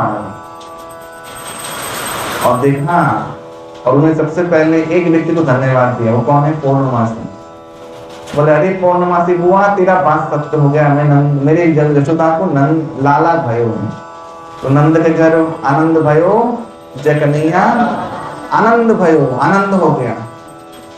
परमानंद कृष्णचंद्र अवतरित हो गए, और वहां से योग माया को उठाया, वे लेके आए, वैसे ही पत्नी। अच्छा, योग माया जब आ रही तब शेषनाग नहीं थे तब शेषनाग नहीं, शेषनाग वहीं तक ही गए। इस स्टोरी में इसलिए बोल रहा हूँ, आज भी गोकुल में जाएंगे, दाऊजी मंदिर के पास शीश सागर कुंड है, बोलते हैं ना कि शेषनाग आके माँ को विराज कर गए उस कुंड में, आज भी नहीं, इसलिए वो लौटे नहीं, वहां नहीं लौटे। योग माया आई, और फिर वापस जैसे जैसा हुआ वापस कूद के चले गए, और उनका मोह भंग हुआ, और योग माया यहाँ पे जैसे ऐसा हुआ कि यहाँ पे प्रकट हुआ योग माया, उनको लगा ऐसे कि मेरी तो लड़की हुई है। क्यों बोला था? मुझसे असत्य नहीं बोलता कभी भी। भगवान ने कहा था कि मेरे माया के वक्त तुम बस हो जाएगा सब कुछ, तो समझ में नहीं आएगा क्या हुआ। तो उनको भी लगा कि देवकी का लड़की हुआ है, देवकी भी लगा उनको लड़की हुआ, तो देवकी कहने लगी कि ये लड़की तो मैं दूंगी नहीं, क्योंकि वो तो अष्टम संतान हो, पुरुष होगा, लड़का होगा, तो लड़की हुई है। उनको माया के बस से याद नहीं कुछ क्या हुआ। पहुंच गया खबर कहाँ तक, कंस तक। कंस दौड़ा उसी समय उठ के आया, अब देखा कि अरे तो लड़की है। देवकी ने बोला कि ये तुम्हारा कैसे बिगाड़ सकती है, और क्षत्रिय लोग अगर स्त्री को हत्या करते हैं तो उनको महापाप लगता है। हाँ, बोलते हैं कि स्त्री को अगर हत्या करे, कन्या को 100 पुत्र मारने के बराबर पाप लगता है, इसी हत्या का पाप है। तो स्त्री हत्या कैसे होगा तुम्हारे हाथ? फिर भी उस कंस ने सुना नहीं, मंत्रियों के कहने पर उसने उठाया उनको, जैसे ही शिला पटकने गए उनके हाथ से वो बिजली जैसे चली गई ऊपर, और अष्टभुजा रूप धारण किया, दिव्य माला सुशोभिता, शंख चक्र गदा पद्म तलवार धारी देवी महामाया प्रकट हुई। कहा कि अरे मूर्ख, तू क्या मुझे मारेगा?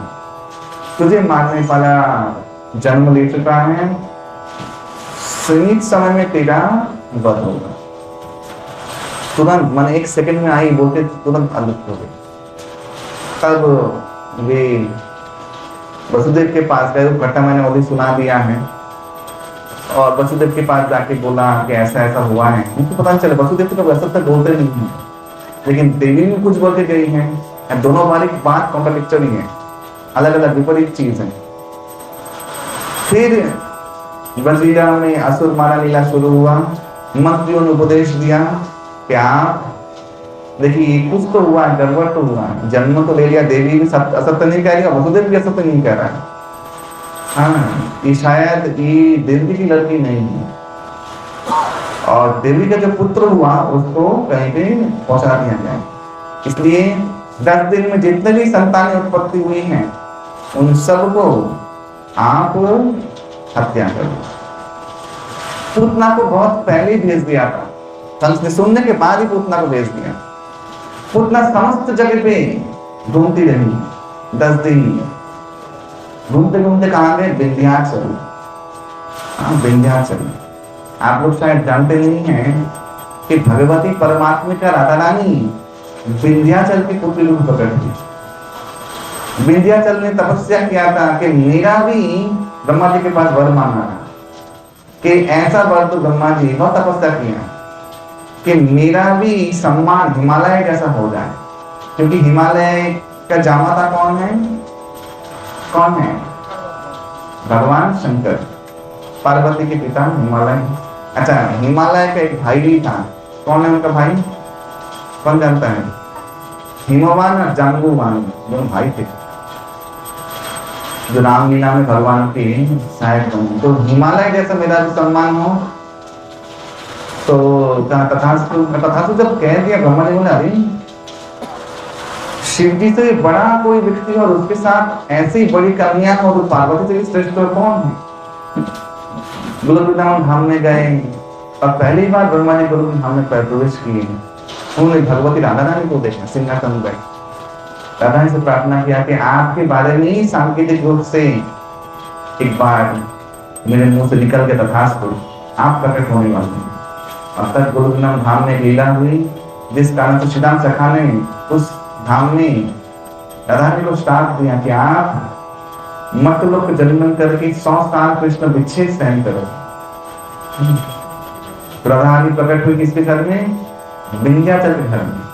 और 2 रूप प्रकट हुई, राधा और चंद्रावली के रूप। पूतना आई, इन दोनों बच्चों को ले लिया और उड़ने लगी। खिचड़ी थी ना, उड़ती थी आकाश में, उड़ने लगी। समस्त ऋषियों ने वैदिक मंत्रों के द्वारा पूतना को निस्तेज कर दिया। पूतना तो धड़ाम से गिरी, बच्चे लोग हाथ से गिर गए। तो एक बच्चा, एक लड़की गिरी कहाँ पे? विदर्भ राज के घर में।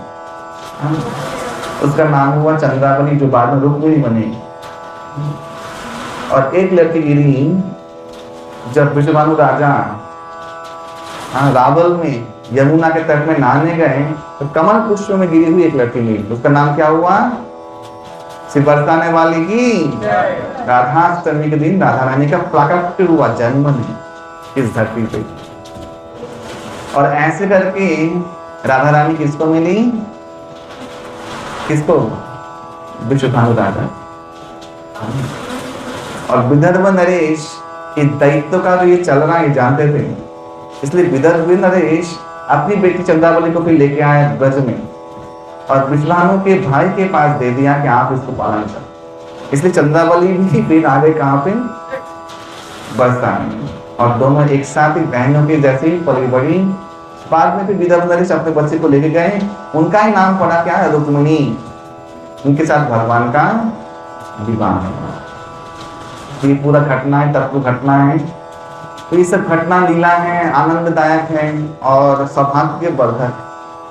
जहाँ पे ये सब कथाओं का गायन होता है, वहाँ पे समस्त चहु दिशा पवित्र हो जाते हैं। जो सुनते हैं उनका सौभाग्य उदय होता है, दुर्भाग्य नष्ट हो जाता है। और सबसे बड़ा सौभाग्य प्राप्त होता है, वो है भगवान की भक्ति का परम पद। ये सौभाग्य खो जाता है। बहुत सुंदर श्लोक में ब्रह्मा जी कहते हैं कि भक्ति श्रद्धा रति भक्ति अनुप्रविशति, कि भगवान की लीला शतान प्रसंगा प्रमोदीय संगीतो रित करने रसायन कथा।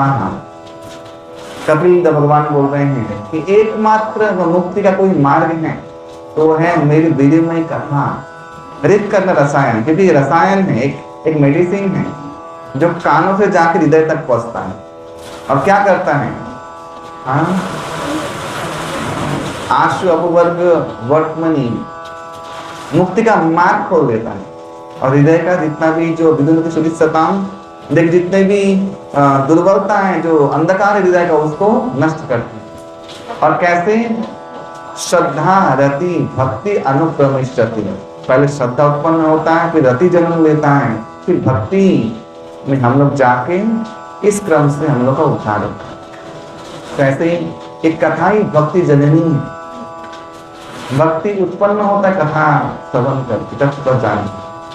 और भक्ति का कलयुग में सहज मार्ग महाप्रभु खुद देखे गए हैं, वो हरिनाम का आश्रय है। हरिनाम करने से होता क्या, हरिनाम करने से भगवान की सेवा करने का बुद्धि प्राप्त होता है, वही भक्ति है। भक्ति सेवा है, सेवा भक्ति है। लेकिन देखिए ना, सेवा करने की इच्छा बहुत लोगों का होता नहीं है, बहुत कठिन है, नहीं होता है, करना चाहते नहीं है, सीखना चाहते नहीं है, होता नहीं सेवा। तो हरिनाम जब करेंगे तो सेवा करने का बुद्धि आपको अपने आप चलता रहेगा। और सेवा में जब आप सिद्धि लाभ करेंगे, वही भक्ति है, तब आप नीति गिना को रुष्ट हो जाएंगे। यही है प्रोसेस, बहुत इजी। शुरुआत होता है हरे नामानु कीर्तनम, हरे कृष्णा कृष्ण कृष्ण हरे हरे, हरे राम राम राम हरे हरे। ये कलिकल्मष नाशक महामंत्र है, महामंत्र है, सबका अधिकार है। महाप्रभु ये उपनिषद में दिया गया है, कृष्ण चतुर्वेदी उपनिषद में दिया गया है। इसका वर्णन हुआ है, ब्रह्मा जी खुद कह रहे हैं कि मैंने 4 बार वेद को मथा और इससे अच्छा उपाय मुझे कुछ नहीं लगा कलियुग के लोग उद्धार के लिए। वो क्या है, हरे राम राम राम हरे हरे, हरे कृष्ण कृष्ण कृष्ण हरे हरे। उल्टा दिया है, वहां सीधा दिया हुआ है। लेकिन महाप्रभु ने सबका अधिकार हो जाए तो बृहन्नारद पुराण से मंत्र को सीधा उल्टा ले लिया, हरे कृष्ण कृष्ण कृष्ण हरे हरे, हरे राम राम राम हरे हरे। क्यों? क्योंकि वेद मंत्र में भले ही उसमें लिखा हुआ है, उपनिषद में इसमें कोई विधि नहीं है, लेकिन एक विधि तो है। वो क्या है, वेद कौन पढ़ सकता है, ब्राह्मण लोग, यानी उपनयन विधि तो है इसलिए। और वेद मंत्र कोई बोल नहीं सकता, कौन, स्त्री लोग। वेद मंत्र स्त्री लोग नहीं बोल सकते, इसलिए महाप्रभु ने ये पुराण से ये मंत्र ले लिया और फिर उल्टा कर दिया, यानी वो सीधा था, ये उल्टा। हरे कृष्ण कृष्ण कृष्ण हरे हरे, हरे राम राम राम हरे हरे, जिसमें सबका अधिकार हो जाए, स्त्री पुरुष निर्विशेष, जाति धर्म निर्विशेष, सबका अधिकार हो जाए। और ये मंत्र काम करता है कि नहीं, काम करता है, करता है। वो प्रमाणित किया किसने, जगतगुरु श्रील प्रभुपाद ने। ऐसे लोग भी सन्यासी बन गए जो लोग कभी कृष्ण का नाम भी नहीं सुने। कई लोग, युगांडा अफ्रीका का एक देश है, वहां पे हमारे एक पुरुषोत्तम महाराज बोल के एक महाराज गए। उन्होंने देखा एक भक्त का गांव, सब काले काले निगरो लोग।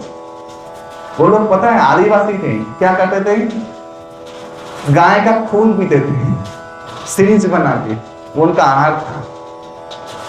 और अभी हरिनाम जप करते लगे, गोनिताएं रखते लगे, और शाम को संध्या भी हो रहा है गांव। अच्छा, युगांडा या अफ्रीका का कुछ जो निचले पार्ट है जहाँ पे सबसे बारिश होता है, सबसे उपजाऊ जमीन है पृथ्वी की, जो डालोगे हो जाएगा। 3 बार बारिश होता है, सुबह शाम दोपहर को, बहुत उपजाऊ। लेकिन वो खेती बाड़ी नहीं आता, जंगली, और जानवर का खून भी देते।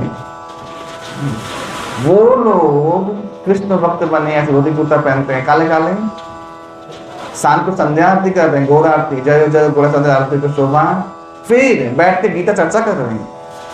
महाराज देख के, ये है हरिनाम और महाप्रभु का कृपा, ये है प्रमाण जो हरिनाम काम करता है। वे जंगली लोग जो गाय का खून पीते थे, तो वो ऐसा सुंदर जीवन जी रहे, खेती बाड़ी कर रहे, सीख गए हैं। ये हरिनाम का चमत्कार है। अरे हरिनाम का कृपा कहीं पे नहीं हुआ, वो कहाँ पे नहीं हुआ, भारतवर्ष में नहीं हुआ। क्यों? भारतवासी लोग ज्ञान पापी, सब कुछ जानते हुए पापी, बहुत चालाक चतुर, इसलिए ही तो 21 बार अत्याचार हुआ, ठगे गए, बहुत चतुर ना। और यहाँ पे जयचंद की कमी नहीं है, भरे हुए हैं। जयचंद समझते हैं? जयचंद क्या है? जयचंद गद्दार यहाँ पे कभी नहीं है। उसका इतिहास खोल के देखो, झांसी की रानी, महाराणा प्रताप, सब इतिहास है, गद्दारों की कमी नहीं है। करके क्या हुआ? कौन मुसीबत में पड़े? हुआ क्या फल? हम लोग है कि नहीं? क्योंकि हम लोग ऐसे सांप हैं जिसके ऊपर मणि है, लेकिन सांप बीच ही उगल रहा है अभी तक उस मणि का कभी लाभ ही नहीं। ये है भारतवासी। बोलते ना, हिंदू जो जा सकता है किसी भी बिंदु तक, वो है हिंदू मूर्खता के जो जितने बिंदु है पराकाष्ठा, वहां तक हिंदू जा सकता है, तो उसका नाम हिंदू है। हम लोग महामूर्ख, मूर्खाति नंदन है। हाँ, जो हम लोगों ने कभी भी ऐसे धरोहर को कभी नर्चन नहीं किया, ना ही हम लोगों ने कुछ समझा। जो चाइनीज लोग की भाषा में रस शब्द नहीं है, पता है तो, और रस शब्द नहीं है। और हले लाम लाम लाम हले हले हले कितना हले कितना कितना कितना हले, ऐसे बोल सच में बात तो नहीं बोल सकते। उसी में काम चल रहा है, उसी में भक्त बन रहे हैं, उसी में इतने लोग भक्त बन रहे, मायापुर में आ रहे हैं। एक चाइनीज बुढ़िया आई मायापुर में, परिक्रमा कर रही थी, वो बंगाली बुक बांट रही थी, बांटते बांटते खो गई। आई भाषा तो समझा नहीं पा रही है। पुलिस स्टेशन में गई, लोगों ने भेज दिया, वहां पे गौरी मठ के भक्त लोग भी आते, अब समझ नहीं पा रहे क्या इस्कॉन है, काम कौन कहां से जो आई है बुढ़िया। 2 दिन तक हम लोग को मिली नहीं। जब इस्कॉन का 25 साल हुआ तो परिक्रमा के, नवदीप में परिक्रमा, तब की बात बता रहा हूँ मैं, खुद था परिक्रमा में। क्या टेंशन, हम लोग इंचार्ज में थे, बुढ़िया खो गई और बुढ़िया नहीं मिल गई। हम लोग गंगा में बह गई, हम लोग मौत ढूंढने लगे, कहीं मिलेगी लाश। उमा बुढ़िया अच्छे गांव में खा पी गई थी, वहां बुक भी बांट दिया सबको, चाइनीज बुढ़िया ने। फिर पुलिस थाने में लेके आए कृष्णनगर में, वहां से उसको उठा के लेके आए। हम लोग माला पहनाया, पूजा किया उसका सोचिए, चाइनीज बुढ़िया बांग्ला बुक बेच रही है, ग्रंथ बेच रही है। हम लोग क्या कर रहे हैं? हम लोग का एक ही ध्यान है, माता जियों का एक ही ध्यान है, कैसे चूल्हा चौकी से पहले फुर्सत मिले, खाना बना कर निवृत्त हो जाओ, फिर क्या करें? फिर टीवी, हाँ सीरियल का, बाप रे बाप, जीवन जाए तो जाए, यमदूत को भी रोक देगी, यही सीरियल चल रहा था देखे नहीं, वहां टेलीकास्ट तो नहीं होगा। और कुछ लोग देखिए उस प्रभु जी बोले कुतिया का गर्भोदान कर रहे हैं, गोद भराई कर रहे हैं कुतिया का, कुछ लोग ऐसे भी हैं। कहां तक पहुंच गया सोचिए, यही काम बके रह गया, कुतिया की गोद भराई कर रहे हैं, उसका आशीर्वाद दे रहे हैं, सुसंतान भवा, सुकुत्ता भवा, सुकुत्ता कुतिया भवा। तो ये है हिंदुओं का हालत। धूल पेट में मंदिर है, भगवान है, सेवक नहीं है, प्रभु जी अकेले ही सब कुछ कर रहे हैं। आप लोग नाम जप ना करें, यहाँ पे आइए, झाड़ू मारे, बर्तन धोए, सेवा करें। भगवान सेवा करने से भी उद्धार करने में समर्थ, भगवान तो समर्थ है। अगर आप प्रसन्न कर लिया, भगवान वहीं से कृपा कर देंगे, वहीं से कृपा कर देंगे। क्योंकि हम लोग को अभी आ गया, आपको पता है बोनालू फेस्टिवल आता है, बोनालू फेस्टिवल आएगा अभी। आज मुझे लेट हुआ, हम लोग 7 बजे निकले हैं, 7 बजे, और वो सब खड़े हुए हैं, बकरी सब इनका हराने वाला है ना। हाँ, अरे बाप रे बाप, पूरा जैम, पूरा रास्ता। अभी जाएंगे कैसे पता नहीं, कितने बजे पहुंचेंगे भगवान ही जानता है। हाँ, घुमा घुमा के हमें नौनापुर लाए, इधर उधर से कुछ के, और ऊपर से बारिश। फिर आएगा ना, मैं इसलिए बोल रहा हूँ कि हम लोग भले इनको गाली देते थे, काट रहे हैं, हम लोग क्या करते हैं? बुनालू फेस्टिवल में क्या करते हैं हम लोग? वही चीज करते हैं, वही चीज करते हैं। ऐसे काटाकुटी करने से अगर धर्म होता तो हम लोग का हालत ऐसा क्यों है? ये प्रश्न कोई उठाता नहीं है। ये अगर धर्म है तो हम लोग का हालत ऐसा क्यों है? ये अगर धार्मिक सिद्धांत माने बैठे हुए हम लोग, तो हम लोग का हालत ऐसा क्यों है? ये प्रश्न कोई नहीं कहता। चलो क्रिया काट लिया, बलि दे दिया, फिर क्या परिवर्तन आया जीवन में? खाली।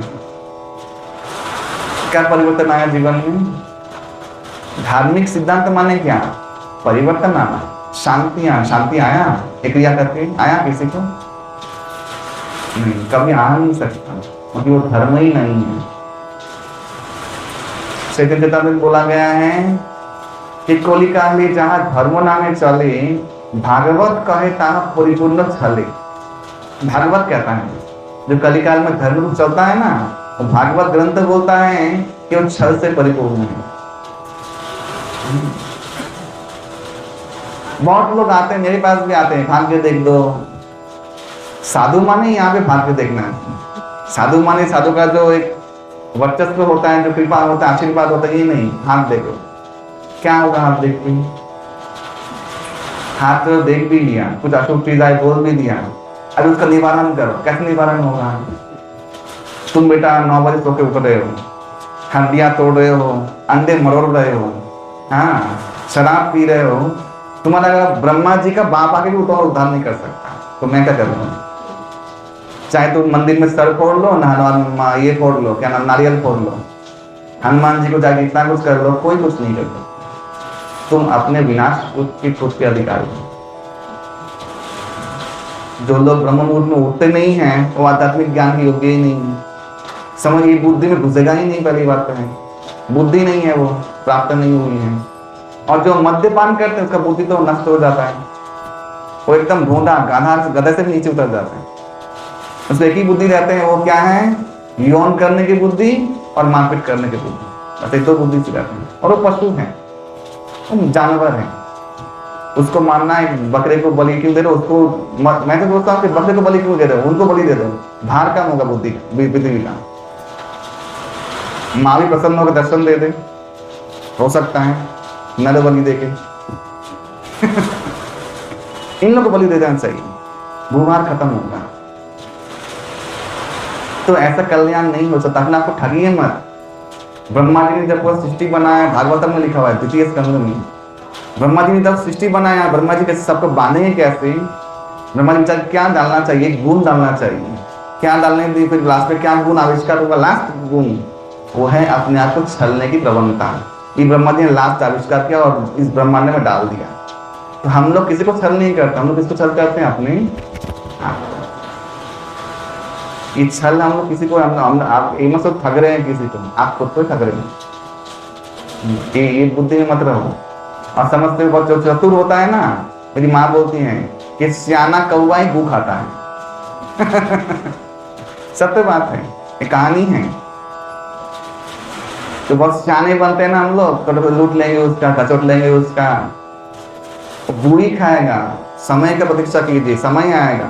समय बहुत बलवान है। कंस इत्यादि देख ही तो रहे हो, सब बलवान हुए। रावण, हिरण्यकशिपु, अरे लादिन भी मर गया, कुत्ते की मौत। सबका मौत आएगा, काल आएगा सबका। उस दिन का यहाँ इंतजार कीजिए बस। कोई लोग इच्छा करते हैं, देखो देखो प्रभु जी, गुंड मवाली है, लोग का कितना पैसा है। पैसा है, पैसा एक चीज है, वस्तु है। वस्तु सुख जनरेट नहीं करती, हम लोग को लगाव से सुख उत्पन्न होता है। भूल तो जड़ वस्तु है, इसमें तो कुछ स्पंदन ही नहीं है, क्या सुख देगी? ऐसी बात नहीं। और जीवन में झांकियां और गुंडे मवालियों के कितना सुख है, कितना शांति है, कितना चैन की नींद सोते हैं, कितने दिन सोया है, ठीक से वो देख के आ जाए, सब पता चल जाएगा। तो ऐसा भ्रांतियों से ऊपर उठे, जीवन को निर्मल बनाने के लिए कुछ करें। भक्ति करना को तो मेहनत का काम है। सुबह उठे, पहले तो नहाए। कोई तो एक बार तो हमारे विद्यानगर टेम्पल में ब्रश करते करते कुत्ता लेके आ गई थी मंदिर के अंदर। 7 बजे दर्शन आदि चल रहा था, नाइटी पहन के ब्रश करते कुत्ता लेके चले गए। कोई आके प्रभुपाद के पास पानी पी लिया, और मैं तो पुजारी था। 4 बजे का संदेश जो उत्थापन होता है ना शाम को, कोई आके शंख बजा दिया पहले ही हम लोग कौन शंख बजाया? 3 बजे दौड़ के आए, कोई आके मन से बजा दिया, प्रैक्टिस कर रहे शंख मंदिर में आके तो तो ऐसा बुद्धि, ऐसी सब खुरापाती खोपड़ियां घूम रही है।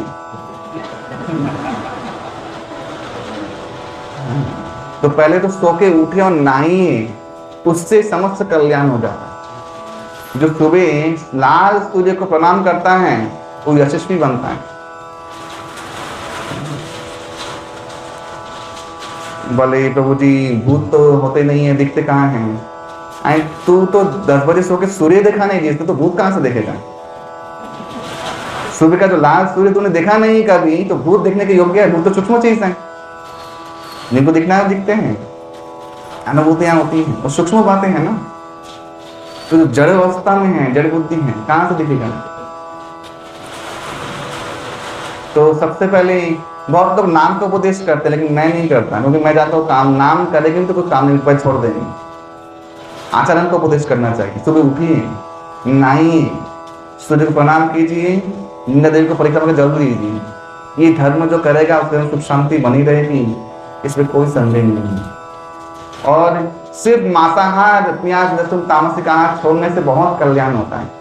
आप गुजरातियों को देखिए, मारवाड़ी को देखिए, उसका उदाहरण है। आज पूरा देश मारवाड़ी और गुजराती चला रहे हैं। बिजनेसमैन कौन है? कौन है? अंबानी कौन है? रिलायंस। ऐसे ही नहीं बने बेटा, तपस्या किया है। तपस्या क्या है? जी को कंट्रोल किया है। खाना पीना, आप पाप करोगे उसका फल के लिए रेडी रहना, बस। उसके लिए फिर आप भगवान के पास जाके कोई लाभ नहीं है। उसके पास जाके ऐसा मत निर्दोष मत बन जाएंगे, आपने कुछ किया ही नहीं। हम लोग भारतीय लोग को एक नाटक बताता है निर्दोष बनना, जबरदस्त नाटक करते हैं, कुछ किया ही नहीं बोला, और केस सुनोगे तो इतना कांड करके बैठा हुआ है, उसको एहसास नहीं है इतना कांड कर चुका है। सत्य बात है ये, ऐसा भोलापन छाया होता है, भोले बाबा के बसते हैं ना। तो ऐसे भी अपने आप को निर्दोष मत बनाइए, अपने आप को अपनी अदालत में कटघरे खड़ा कीजिए और प्रश्न कीजिए और जवाब आपको खुद ही मिल जाएगा। यही सिद्धांतों का, ये सब सुन के भी कोई लाभ नहीं होगा, क्योंकि इसलिए लाभ नहीं होगा, आचरण ठीक नहीं है। चाय पीना, भैंस के जैसे पड़े रहना, आलस्य प्रमाद युक्तम, आलस्य प्रमाद युक्तम, उनको ज्ञान का असर कैसे होगा? इसलिए सबसे पहले मंदिर आना शुरू कीजिए, मंदिर में सेवा करना शुरू कीजिए, सत्संग करना शुरू कीजिए। ये अकेले अकेले कभी भी नहीं होगा।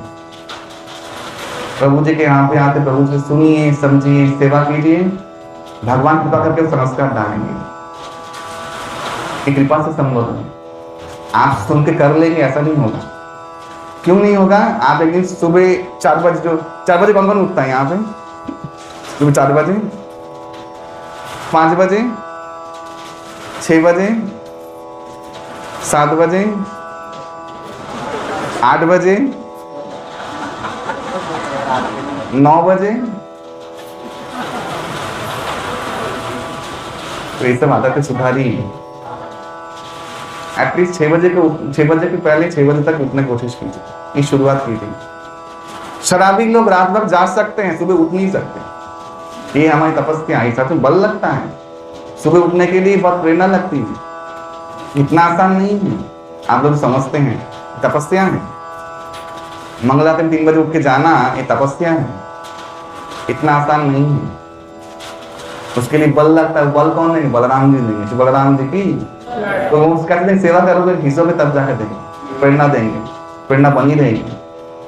ऐसे में सोचिए, सुन के तो प्रभु जी ने बोला कल उठ जाएंगे, उठ के देखिए कल कोई नहीं उठेगा। कल 5 बजे, कल 3 बजे सब लोग उठिएगा तो कौन वचन देता उठने का? तो इसलिए सेवा कीजिए, सेवा करना शुरू कीजिए। और एक माला जो जप नहीं करता वो एक माला लेके जाइए, एक माला जप कीजिए। हरे कृष्ण कृष्ण कृष्ण हरे हरे, हरे राम राम राम हरे हरे, माला कीजिए एक माला। और अपने आचरण को सुधारिए, शुद्ध रहिए। और चाय कॉफी को धीरे धीरे त्याग कीजिए, प्याज लहसुन को त्याग कीजिए। शुद्धता जब तक नहीं आएगा तब तक ये सब सुनने का भी, यदि ब्रह्मा स्वयं बदे, ब्रह्मा जी को प्रवचन दे तो भी लाभ नहीं होगा। सबसे बात, ब्रह्मा जी स्वयं आके वेद व्यास खुद बैठ के प्रवचन देना तो भी कोई लाभ नहीं। क्योंकि ये सब आचरण इसके विपरीत है, इस धर्म के विपरीत है। आप शांति लाना चाहते हैं, रजोगुण तमोगुणी खाना खा के शांति मन में कैसे आ सकता है बताइए? अहिंसा का प्रोडक्ट खा के आपको माने हिंसा का प्रोडक्ट खा के आपका जीवन में अहिंसा कैसे आ सकता है? आ सकता है? ये सब एक कपटता है बोलने के लिए, ये कपटता है। इस कपटता से मुक्त होना पड़ेगा, तब जाके ये सब चीज समझ में आएगा, आपको शांति मिलेगा हृदय में, और आस्वादन करेंगे, आपको समझ में आएगा, आप लीला में प्रवेश करेंगे और भगवान के भगवत धाम जाने के लिए अधिकारी हो चुके हैं, पवित्र हो जाएंगे। पवित्रता में सुख है कि नहीं बोलिए? है कि नहीं? कौन लोग पहाड़ जाना चाहता है, यहाँ पहाड़ देखना चाहता है? कौन लोग बद्रीनाथ जाना चाहता है? कोई बद्रीनाथ, कुल्लू मनाली, कौन शिमला? पहाड़ अच्छा लगता है कि नहीं? बर्फ पवित्र है बोल के, पवित्र है बोल के अच्छा लगता है वहां जाने से। समुद्र क्यों अच्छा लगता? समुद्र अच्छा लगता है ना, पवित्र तत्व है। हरिद्वार में जाके महापापी व्यक्ति बैठ जाए गंगा किनारे, वो भी उसका मन बदल जाए, पवित्र है। पवित्रता में सुख है। इस सुख के संधान को हम लोग को बढ़ाना है। कहाँ से इस सुख मिलेगा? हम लोग जो सुख जानते हैं वो लड़ाई मन पे करके, शराब पी के तोड़ाते हैं, दे घुसा घासी करके, बुन आलू कचर में मारा पीट ज्यादा होता है, और सब देवियां उसके ऊपर आ रही है, पोचम्मा, एलम्मा, मैसम्मा, मन सब इतने चीप हो चुके हैं, सबके ऊपर आ रहे हैं। ये चीप बनाने का तरीका है, इतने चीप बना दिया धर्मों को हम लोगों ने। हमारे एक पड़ोस में थी मुर्गी बेचने वाली, और सुबह मुर्गी बेचती थी, रात को उसको देवी आती थी, और वो भी हर टाइम अलग देवी। संतोषी भी आ जाती, संतोषी का अस्तित्व ही नहीं, वो भी आती थी। लक्ष्मी आती थी बुधवार को। सब डे वाइज देवी लोग अपॉइंटेड थे उसको देह में आने के लिए। तो ये सब छल कपट हम लोग करते हैं, इसलिए हम लोग हालत ऐसा है। भागवत का श्रवण कभी किया नहीं, समझा नहीं, गीता पढ़े नहीं, गीता तो बहुत लोग नहीं पढ़े, तो इसलिए हम लोग का धर्म का ऐसा धज्जिया हो रहा है, और हम लोग इतने निर्बल हो गए हैं। ये कारण है, निर्बल होने का कारण है ये सब। किसी घर में कितना शक्ति है वो कारण नहीं है। शिवाजी महाराज प्योर वेजिटेरियन थे। शिवाजी महाराज, माँ भगवती स्वयं करतूजा भवानी प्रकट होकर तलवार दी थी उनको। शिवाजी महाराज प्योर वेजिटेरियन, मानव प्रताप प्योर वेजिटेरियन, वो तलवार 3 लोग उठा नहीं सकते जो शिवाजी महाराज अकेले उठाते थे। तो वीरता में धर्म वीरता को बलवान बनाता। आप धर्म पालन नहीं करोगे, आप शक्तिमान होकर भी निस्तेज हो जाओगे।